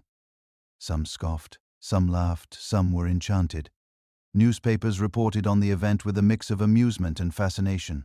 But something important had happened. The Crystal Palace Cat Show of 1871 turned an invisible household worker into a visible object of admiration. It took the cat out of the shadows and placed it under the glass roof of modernity, right alongside steam engines and scientific instruments. From that moment, the modern house cat began to take shape. Victions loved categories. They loved to divide, list, describe, and control. Plants, skull shapes, social classes, everything could be sorted into neat slots. Cats were no exception. Up to this point, a cat was just a cat. Maybe you'd say tabby or tortoise shell, black or white. But these were loose descriptors, not formal types. There were local variations, of course, fuzzier cats in colder regions, sleek desert mouses in warmer ones. But no one had yet decided that those variations should become breeds. Victorian breeders did. They began with what they could see. Coat length, color, pattern, face shape. A long-haired cat from the east was labeled Persian. A blue-grey short-hair cat from Britain was gathered into the emerging concept of the British short-hair. Unusual colors, solid blacks, striking whites, rare oranges were singled out and bred together. Selective breeding, which had already transformed wolves into dozens of dog breeds and reshaped farm animals for centuries, was now being turned on the domestic cat. At first it was clumsy. Standards were vague, records incomplete. But slowly, a pattern emerged. Fanciers like Harrison Weir began to write explicit descriptions. The ideal head shape, the proper eye color, the correct length and texture of fur. A good Persian was not just any long-haired cat. It was one that matched a carefully drafted image in a breeder's mind. Of course, the cats had no idea. All they knew was that suddenly some of them were being chosen not for their hunting skills, but for their fluff, for the roundness of their cheeks, for the way their eyes contrasted with their fur. In the quiet of Victorian parlors and drawing rooms, humans were reimagining what a cat could be. At the same time, something even more radical was happening slowly, household by household. The cat was leaving the barn and entering the living room. Industrialization had changed how people lived in cities. The middle class was growing. Families moved into terrace houses and apartment blocks. Places with no granaries, no haylofts, no great stores of grain, fewer rats, fewer mice, more carpets and upholstered chairs. In these spaces, a cat could no longer be just a mouser. It had to be appropriate. Victorian morality prized order, cleanliness, control. The home was meant to be a sanctuary from the chaos of the streets. To let a half-wild, soot-covered alley cat roam the parlor, unthinkable, but a well-groomed, carefully chosen, politely mannered cat, that could work. Writers and etiquette guides began to speak of cats as suitable companions, especially for women and children.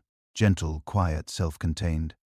Unlike dogs, which demanded walks and rough play, cats could fit the slower rhythms of domestic life.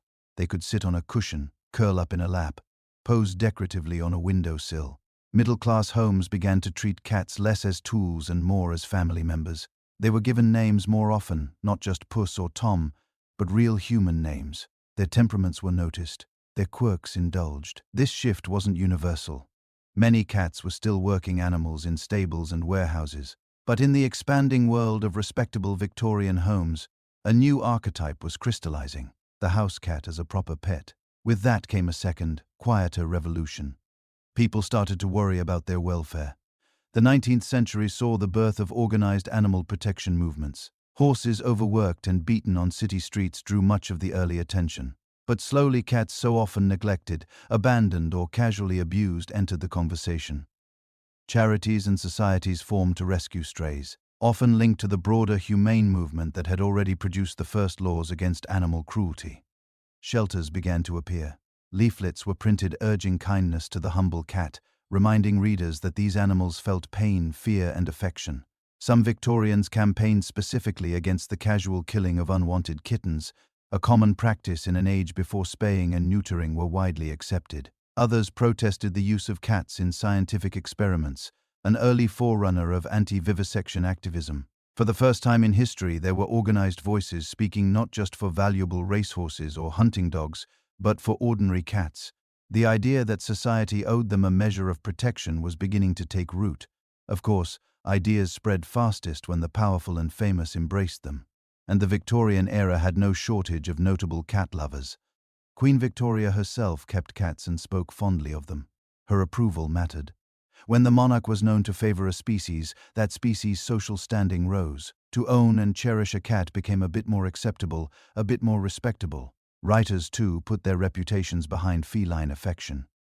Charles Dickens, chronicler of London's streets and its hidden sorrows, kept cats that wandered across his manuscripts and into his personal myths. One of his cats, when it died, supposedly had its paw turned into a letter opener, morbid by modern standards, but also a kind of homage. A way of keeping the animal present in his daily life. Across the Atlantic, but still very much a man of the Victorian age, Mark Twain adored cats. He lived with many at once, gave them elaborate names, and wrote affectionately about their intelligence and independence. His public persona as a witty, skeptical observer of human nature made his cat love influential.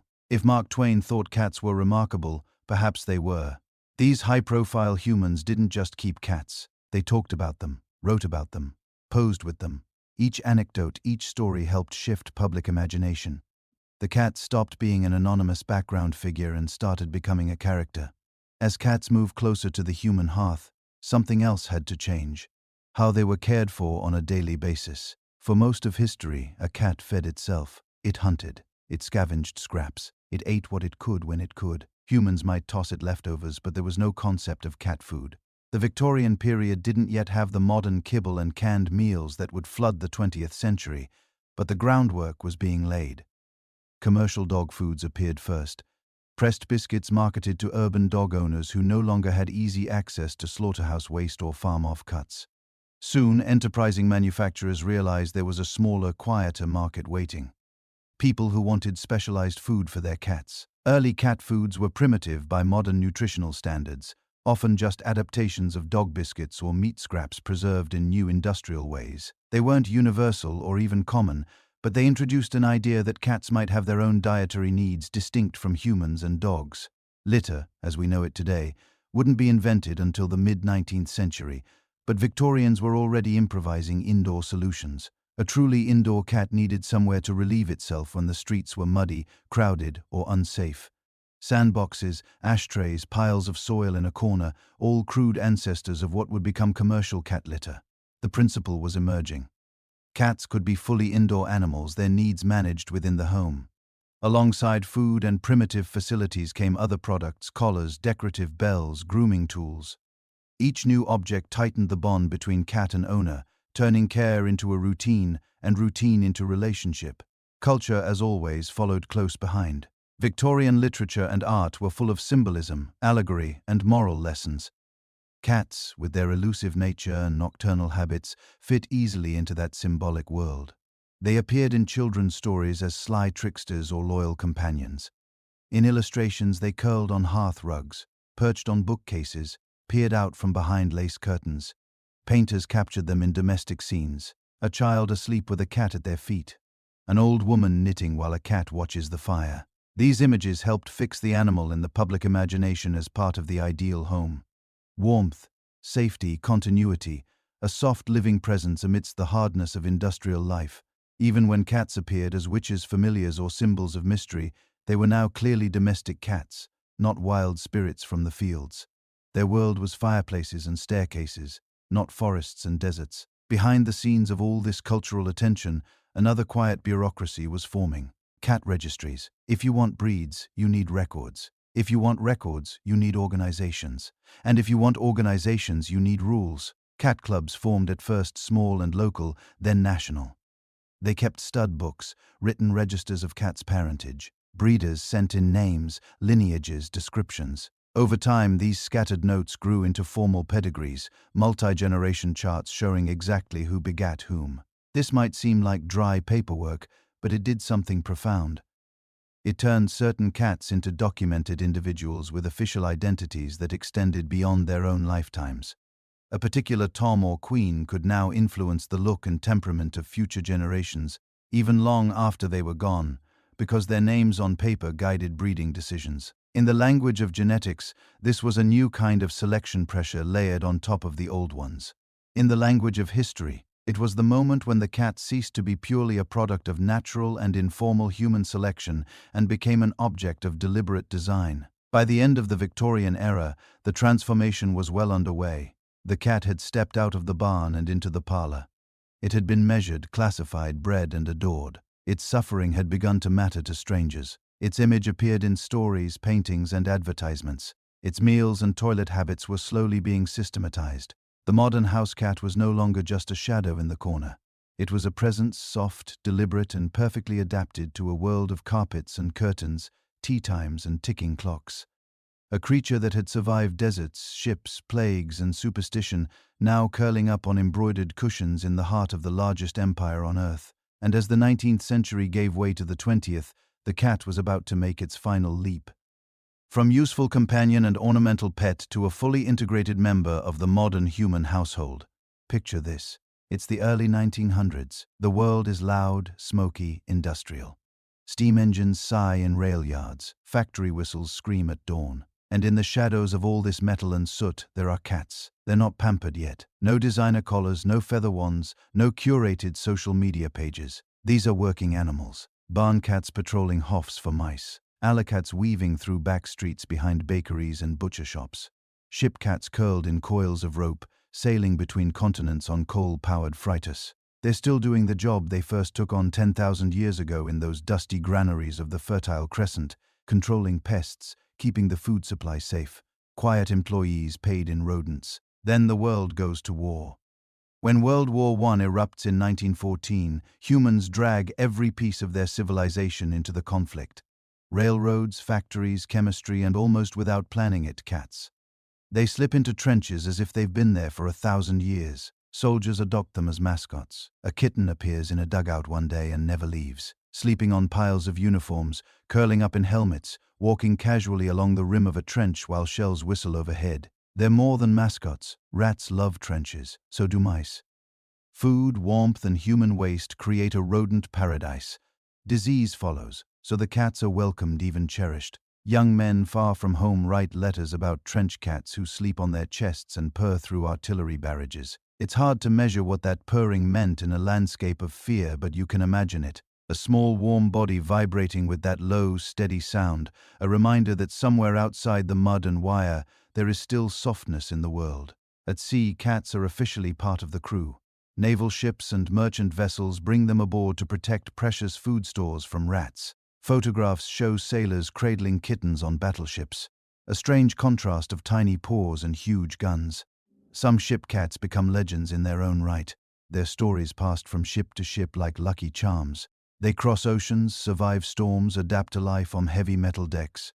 5,000 years ago, their ancestors rowed the boats of Egyptian traders down the Nile. Now they're sailing in steel across the Atlantic. World War II only deepens this connection. Again, the world fractures. Again, humans find themselves in trenches and bunkers and submarines. And again, cats follow. In bombed-out cities, people risk precious food to share scraps with neighborhood cats. Soldiers in North Africa and the Pacific name their feline companions, pose for photos with them, write about them in diaries that still survive. In a time of rationing, blackouts, and constant bad news, cats become tiny islands of normalcy. Something soft to touch when everything else has turned to metal and stone. But while wars rage, another quiet revolution is gathering strength. Not on battlefields, but in basement and hardware stores. It's 1947 in Michigan. A young man named Ed Lowe is working in his family's industrial absorbents business. They sell things like clay and sand for mopping up oil and grease. A neighbor comes by with a problem. Her cat uses a box filled with ashes as a toilet, but the ashes are messy and track everywhere. She wants sand. Ed doesn't have clean sand on hand. He offers her a bag of a special dried clay instead called Fuller as Earth. She takes it home. A few days later, she comes back. She wants more. The clay, she says, is incredible. It absorbs urine, traps odor, and doesn't turn the whole house into a gray dust storm. Ed notices something. There's a pattern here. People love their cats, but they hate the mess. If he can solve the mess, he can change how people live with cats. He starts bagging the clay and almost as an afterthought gives it a name, kitty litter. 2 simple words that will rewrite feline history. Before this moment, indoor cats are possible but difficult. You need newspapers, sand, ashes, constant cleaning, and an extremely high tolerance for smell. The easiest solution is still to let the cat roam outdoors, even if it means crossing busy streets, encountering dogs, or disappearing for days. Cats are half in the house, half in the world. Commercial cat litter quietly smashes that barrier. Suddenly you can keep a cat entirely indoors and not have your home smell like a barn. Apartment dwellers in crowded cities, people without yards, families living in cold climates where opening doors in winter is brutal. Now they can all have cats comfortably inside. This is the hinge of the story. The moment when the cat turns slowly from outdoor worker to indoor companion. At the same time, human life is transforming too. After World War II in many countries, especially the United States, there's a boom in suburban living. Cities spill out into rings of single-family houses with lawns, sidewalks, and driveways. Garages replace stables. Supermarkets replace street markets. And in these new neighborhoods, cats reinvent themselves once again. The barn cat moves to the backyard. The alley cat becomes the neighborhood cat, slinking from yard to yard, lounging on porches, napping on warm car hoods. Inside, another type of feline appears. The strictly indoor pet, reclining on sofas, watching birds through picture windows, snoozing on television sets that hum with warm vacuum tubes. The rhythm of cat life changes. No longer tied to barns or docks, they live on cul-de-sacs and fifth-floor walk-ups. 19th century cats might have hunted in fields. 20th century cats hunt the mysterious red dot of a flashlight on a living room wall. As their role shifts, human attitudes toward their health shift too. Early in the century, veterinary medicine is largely focused on horses, livestock, and to a lesser extent dogs. Cats are often seen as semi-wild, adaptable, and replaceable. But by mid-century that changes. As more cats move indoors and onto laps, they move into the vet's office too. Vaccines for common feline diseases become widely available. Veterinarians start to specialize in cats, learning that feline physiology isn't just small dog with whiskers, but its own intricate system. Conditions like feline leukemia virus and panleukopenia are identified and studied. Parasite control becomes routine, sparing countless cats from slow, quiet suffering. Most transformative of all is the spread of spaying and neutering. At first, these surgeries are controversial. Some people think it's unnatural or worry it will change their cat's personality. But the numbers are impossible to ignore. With better food, safer homes, and less disease, cats start living longer and reproducing more. Strays multiply in alleys and vacant lots. Shelters fill to overflowing. The line between beloved pet and unwanted litter becomes painfully visible. Animal welfare activists, many of them starting as quiet local volunteers, begin to push for widespread sterilization. Over the decades, spay and neuter campaigns spread. Posters go up in vet offices and community centers. Low-cost clinics appear. By the late 20th century, in many places, altering pet cats becomes the default, not the exception. The goal isn't to control cats for convenience alone. It's to spare future kittens from lives of hunger, disease, and abandonment. Alongside this, a new idea takes shape: trap, neuter, return, or TNR. Rather than simply removing feral cats and euthanizing them, volunteers trap them humanely, have them spayed or neutered, vaccinate them, and then return them to their territories. Ear tipped to mark their status. These cats can live out their lives without adding to the population. It's not a perfect solution, and debates about feral cats remain intense, but it marks a shift in thinking from seeing stray cats as pests to seeing them as beings whose lives, even outside the home, have value. While all this is unfolding in the real world, another army of cats is staking a claim in a different kind of landscape, the screens of the 20th century. In the 1910s and 1920s, silent film gives birth to one of the first global cartoon icons, Felix the cat. He's not realistic. He doesn't purr or chase mice. He morphs, stretches, and breaks logic with a smug little grin. But he captures something essential about how humans see cats. Elastic, clever, always a bit mysterious and self-possessed. At a time when most real cats are still chasing barn rats, Felix is already living full-time in human imagination.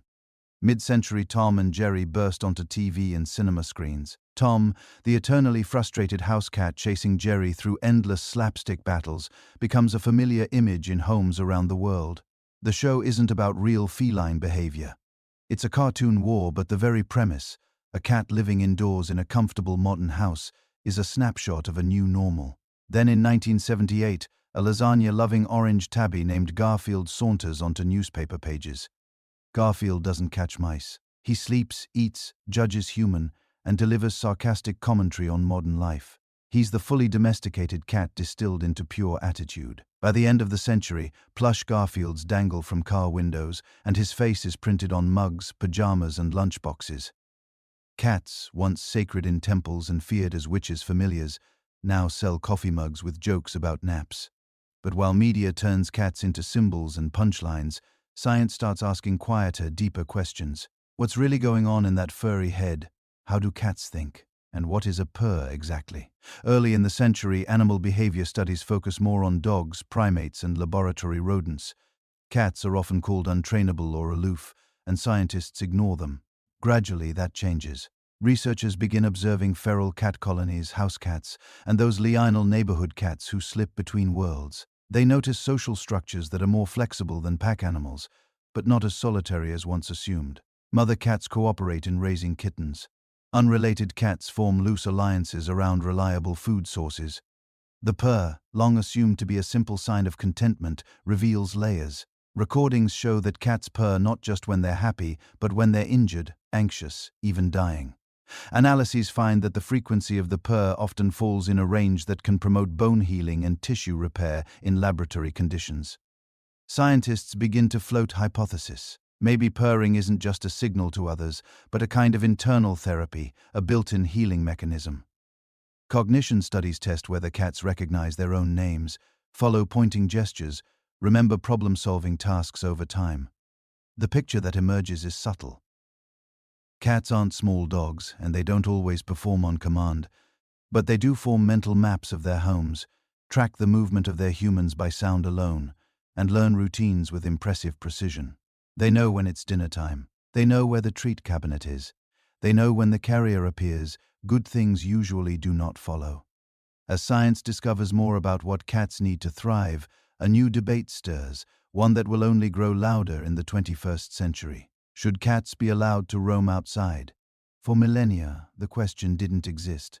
A cat was an outdoor animal who might visit the indoors. But now, with traffic, high-rise buildings, and dense urban environments, the outdoors is more dangerous. Cars, dogs, predators, poisons, even well-meaning people who don't like strays all pose risks.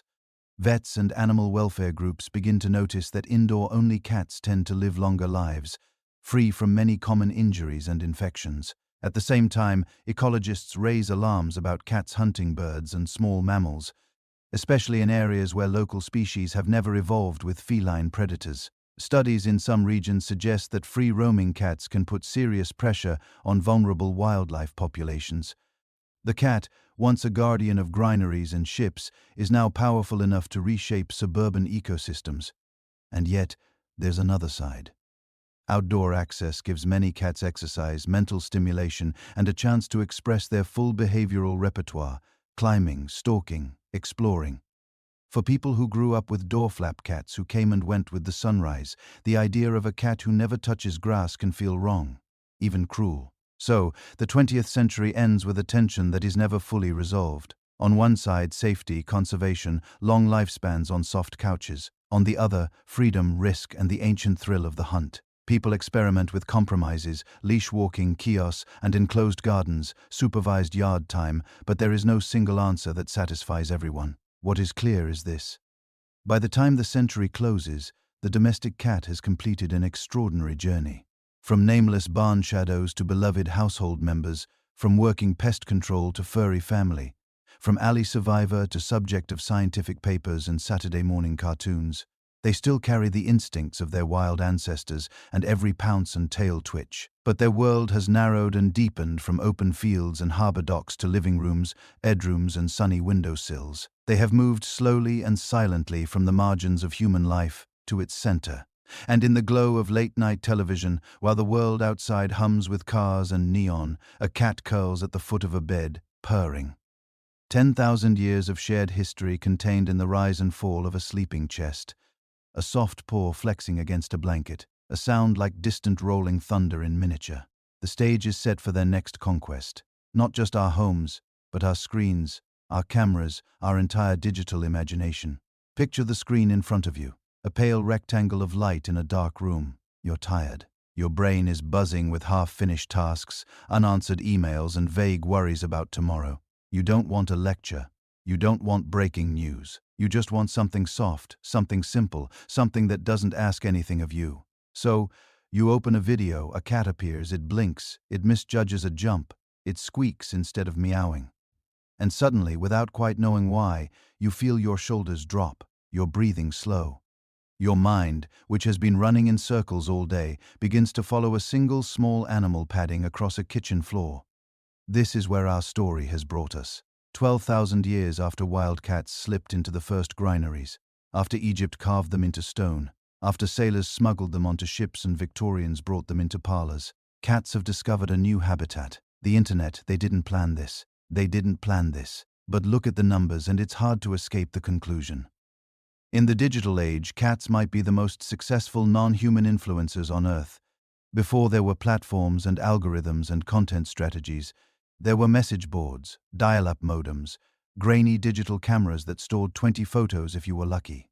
People were already sharing cat stories then, descriptions of odd habits, low-resolution photos of orange taibis sleeping in shoeboxes, little text-based shrines to specific cats that nobody outside a tiny circle would ever meet in person. Then, in the early 2000s, something shifted. Image hosting got easier. Bandwidth increased. Suddenly you could share not just a description of your cat, but their actual face, their posture, the exact way their ears tilted when they were confused. Out of this, an entire dialect of the internet emerged. All cats macros, photos of cats with blocky white text pasted over them in deliberately broken English. Icon cheeseburger ceiling cat is watching you. It was nonsense and parody, and in a strange way a kind of storytelling. Millions of people scattered all over the world took their intensely personal affection for a single animal sleeping on their couch and turned it into a shared language. Then came YouTube. If photos could capture the stillness of a cat, videos could capture everything else. The chaos, the sudden, explosive, gravity-defying sprints at 3 o'clock in the morning, the mistrust of cucumbers, the determination to sit in boxes that were clearly too small, and the shock when it somehow worked. Anyway, cat videos became one of the first truly global genres of online content. Before professional creators dominated the platform, before brands and studios carved out their territories, there were short, shaky clips titled "Simply My Cat Being Weird" or "Funniest Cat Ever." Viewed millions of times, passed from inbox to inbox, embedded on countless blogs. As social media grew up, Cats came with it. Facebook timelines filled with photos of adopted kittens. Twitter accounts narrated from the cat's point of view. Instagram feeds that were nothing but a single cat in different sunbeams day after day. Platforms changed. Algorithms shifted, but the pattern stayed constant. Give humans the ability to share fragments of their lives at scale, and very quickly those fragments fill up with cats. Some of those cats became something new. Not just pets, not just companions, but celebrities. Grumpy Cat, whose real name was Tartar Sauce, appeared first as a single photograph. A small cat with a permanently displeased expression due to a combination of feline dwarfism and underbite. The internet turned that face into a mirror, into every irritated emotion people didn't feel safe expressing. Number. Nope, I had fun once. It was awful. Within a few years, Grumpy Cat had merchandise lines, book deals, and public appearances. Reporters interviewed her owner. Photographers chased her down convention hallways.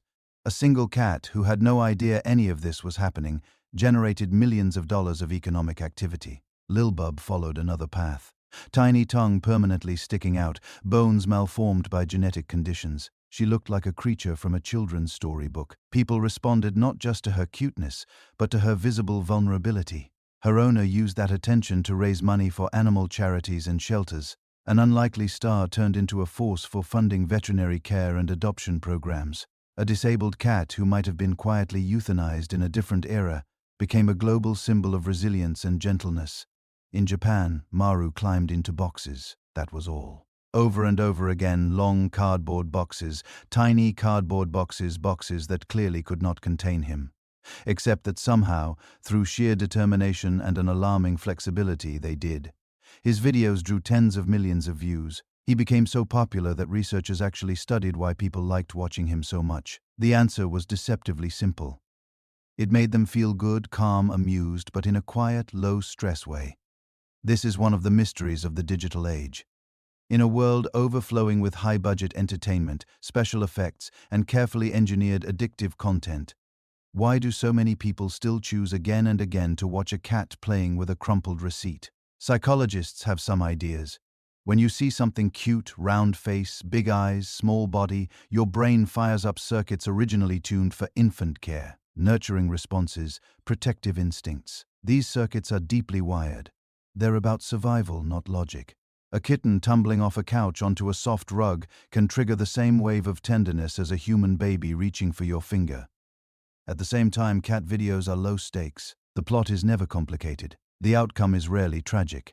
You can watch for 10 seconds or 10 minutes and step away easily. Compared to news feeds full of conflict and crisis, a cat trying to catch a laser pointer is emotional breathing room, a tiny portable pocket of safety.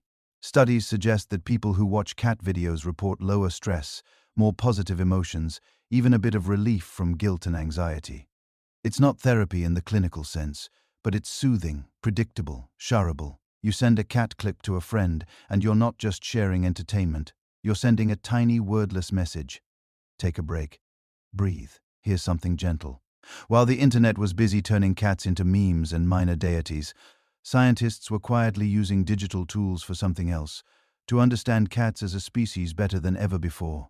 Geneticists began sequencing cat DNA on a massive scale. House cats from different continents, feral cats from islands and ports, pedigreed show cats with carefully tracked lineages. When they compared all these genomes, patterns emerged. They could see the signature of those first domestication events in the Near East 10,000 to 12,000 years ago. They could see how cats hitched rides along trade routes, their genes spreading from grain stores in the Fertile Crescent to ports on the Mediterranean, then out along shipping lanes to Asia, Africa, and eventually the Americas and Oceania. An invisible migration traced not by pottery fragments and stone tools, but by tiny variations in DNA. Modern studies suggest that nearly all domestic cats on Earth today descend from a single wild ancestor species, Felis sylvestris liber, the nearest eastern wild cat. As empires rose and fell, as languages shifted and religions changed, the cats kept moving. Now, in the age of spreadsheets and satellites, we can finally map their path with some precision. Each hair you sweep off your couch carries a barcode of history. Scientists are also using data to explore the cat-human bond itself. Surveys, heart rate monitors, brain imaging experiments. They show something that cat owners have suspected for a long time. Cats notice us. They track our movements, our routines, the tone of our voices. They recognize their names even if they choose to ignore them. They form attachments that in many cases look strikingly similar to those of human infants toward their caregivers. Not always, not every cat, but often enough to be more than coincidence. All of this is happening against a backdrop of sheer numbers that would have stunned the first farmers who let wild cats into their granaries.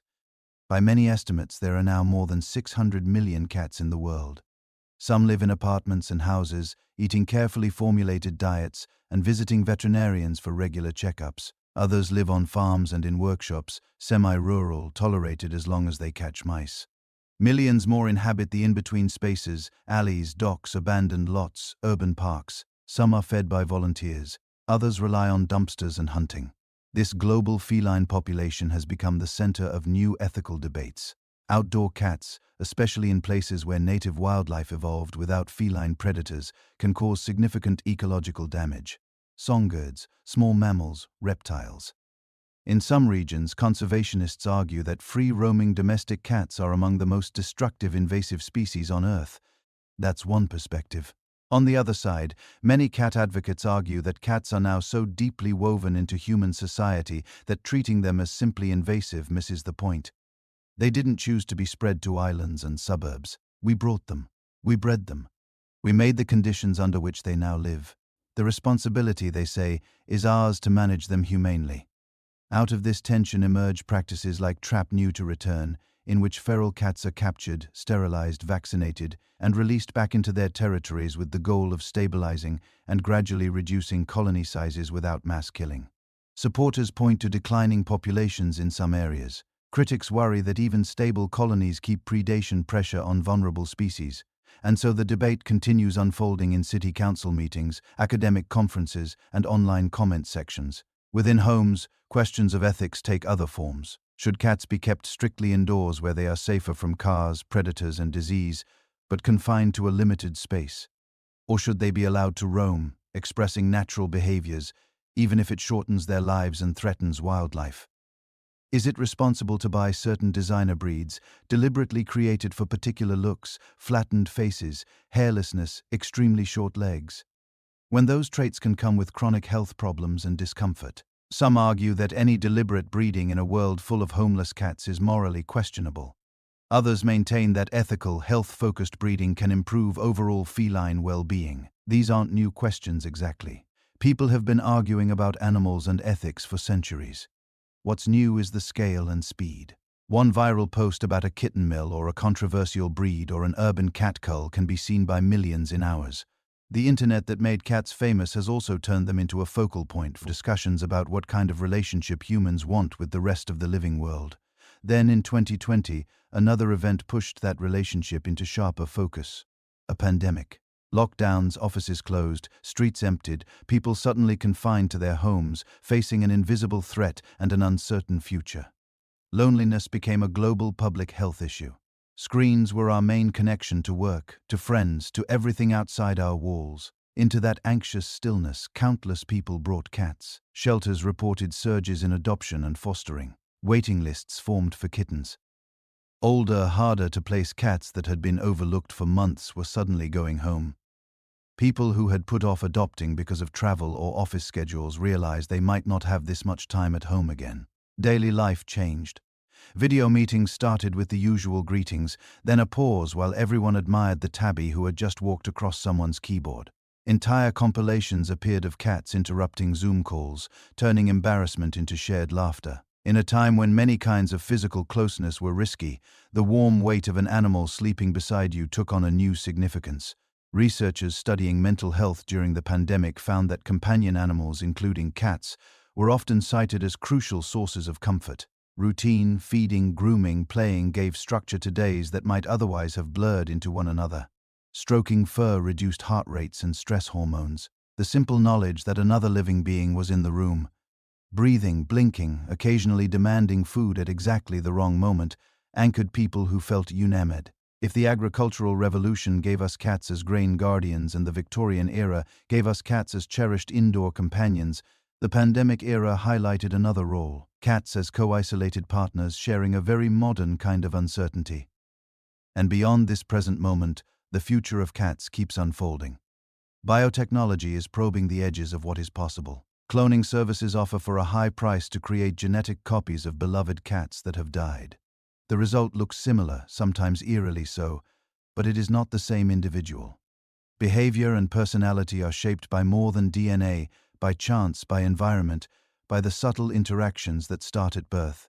Still, for some grieving owners, the idea of continuity is compelling. Genetic editing raises other possibilities. Could we in theory engineer cats who are hypoallergenic or who do not hunt wildlife, or who are resistant to common diseases? Technically, perhaps ethically, the questions are far more complex. At what point does a cat shaped and sculpted by human preference at the genetic level become something fundamentally different from the opportunistic wildcats who first crept into our storage rooms? At the same time, more ordinary forms of future cat are already emerging. Breeds tuned for apartment living, interactive toys and feeders that connect to smartphones, GPS collars and health trackers that upload data to the cloud. Somewhere right now, a person on a different continent can open an app, watch a live video of their cat napping in a sunbeam, and remotely dispense a treat. The species that once survived by stalking mice under starlight is now in many homes, monitored by infrared cameras and machine learning algorithms that track its movement patterns. A veterinarian might one day diagnose arthritis or heart disease, not by waiting for visible symptoms, but by analyzing months of subtle behavioral data automatically collected from the cat's everyday life. And through all of this, through memes and merchandise, genetic maps and ethical arguments, cats remain what they have always been, soft-footed predators who somehow found a way to live among us without ever entirely belonging to us. On your screen, a video loops a kitten chasing its tail, spinning in clumsy circles until it topples over, blinking with unbothered confusion. On your couch, perhaps a real cat curls into a denser circle, tail over nose, ears flicking at sounds you can't hear. From the first grain stores to fiber optic cables, from torches to touchscreens, we have been watching them. And in their own quiet way, they have been watching us back. Picture this. Somewhere 12,000 years ago in a dim granary at the edge of the first wheat fields, a small wild cat slips through the shadows. It isn't there for humans. It isn't there for friendship. It's there for mice, for survival, for instinct. Now picture this. Tonight, that same lineage is curled at the foot of your bed or pressed against your pillow or sprawled across your laptop, refusing to move. The eyes are the same shape. The teeth are the same. The hunter's brain is still running in the background, but the world around the cat has changed beyond recognition. And somehow, through all of that, the cat has come along for the ride. For 12,000 years, cats have walked a strange path beside us. Not quite livestock, not quite tools, never fully under our control. Dogs were sculpted by human intention. Generation after generation shaped into guardians, herders, helpers. Cats did something different. They watched us. They approached on their own terms. They selected themselves. Even today, a domestic cat is astonishingly close to its wild cousins. The genes of a tabby in your living room and a Near Eastern wildcat stalking a rocky hillside are incredibly similar. The skeleton is almost identical. The hunting sequence, stalk, freeze, wiggle, pounce, is ancient, untouched. You can see it when a kitten chases a crumpled receipt. You can see 10,000 BC in your hallway at 3 a.m. That is the strange magic of cat domestication. We didn't really domesticate them in the way we domesticated cows or horses or sheep. We created an opportunity. Granaries full of rodents, villages full of shelter, ships full of food scraps. Cats stepped into that niche. The bold ones, the slightly more tolerant ones, the ones who could tolerate our clumsy affection and noisy homes, they thrived. Over time they became smaller, more varied in color, a bit more social but never fully tamed. They remain, in a very real sense, ambassadors from the wild, living in our houses, and in return for a place at the edges of our fires. They gave us far more than we usually notice. They gave us pest control long before the word existed. On the Nile they guarded grain from the teeth of rats, protecting the food supply of entire kingdoms. On trading ships, they patrolled the holds and saved sailors from starvation in distant seas. In medieval streets, in barns and cellars, they were the silent line between stored harvests and ruin. But they also gave us something softer, something that's harder to measure in numbers or bones or coins. Companionship, the slow blink from across the room that feels suspiciously like trust. The warm weight on your chest after a hard day.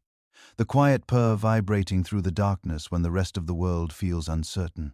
For centuries, people have written about cats as guardians of dreams, as keepers of secrets, as quiet witnesses to our private lives. They sat beside Egyptian scribes under oil lamps, curled beneath the chairs of Roman philosophers, hid under the benches of medieval taverns, posed stiffly in Victorian portraits, and then centuries later exploded into endless ridiculous gifts and videos, looping endlessly on phone screens across the planet. From sacred statues and temples to reaction memes on the internet, cats have remained themselves independent, unimpressed, occasionally affectionate, frequently mysterious. And that mystery is part of why we can't look away. Other domestic animals give us devotion, obedience, clear signals of emotion. Cats give us ambiguity, a tail flick that might mean irritation or might mean excitement. A sudden midnight sprint that could be play or could be some ancient desert hunter rehearsing for a life it will never need to lead. We project stories into those silences. We wonder what they're thinking as they stare into corners we can't see. In every era, that combination of closeness and distance has fascinated us. A creature that lives in our homes but seems to belong somehow to another world. And yet, despite all the legends, all the superstitions, all the centuries of fear and adoration, the core relationship is simple. We give them shelter, food, warmth, and a place to sleep in the sun. They give us a little control over the pests that would eat our food. They give us a soothing presence in lonely rooms. They give us something to care for that is never fully ours. They give us laughter, comfort, heartbreak, and the soft echo of wild grasslands in every purr. If you've come this far in the story through ancient fields, temple walls, plague-ridden streets, Victorian parlors, and all the way to the digital age, thank you for sharing this journey through 12,000 years of purring. If you'd like to keep exploring histories like this, you can gently tap like and subscribe to join our little community here. It helps more than you might think, and it lets us keep making long, calm stories for you to fall asleep to. I'd love to know where you're listening from tonight. A city apartment, a dorm room, a farmhouse, a ship at sea. If you feel like sharing, leave a comment with your country or your city. And if you have a cat, tell us their name and maybe one small story about them. Somewhere out there, someone else falling asleep might be listening with their own cat tucked under the covers. If you'd like to take things a step further, there's also an optional channel membership available here on YouTube. It's never expected, but it is truly appreciated. Members help support the time, care, and research that go into creating these long, quiet journeys. And every kind of support, even simply watching and resting along the way, is received with genuine gratitude. For now, wherever you are, with the lights low, headphones on, perhaps a cat softly purring nearby, or just the memory of one, I hope your mind feels a little lighter, a little calmer, as you reflect on the long path that brought those gentle paws to your pillow. From the wild edges of the earliest farms to the stillness of your room tonight, thank you for spending this time exploring the history of cats. Rest well, and may your dreams be filled with 12,000 years of soft, comforting purring. If you enjoyed this journey through deep time, you'll probably like where we go next. So, please tap like, drop a comment, and subscribe so you don't miss future episodes. And in the comments tell me, where in the world are you listening from, and what time is it for you right now?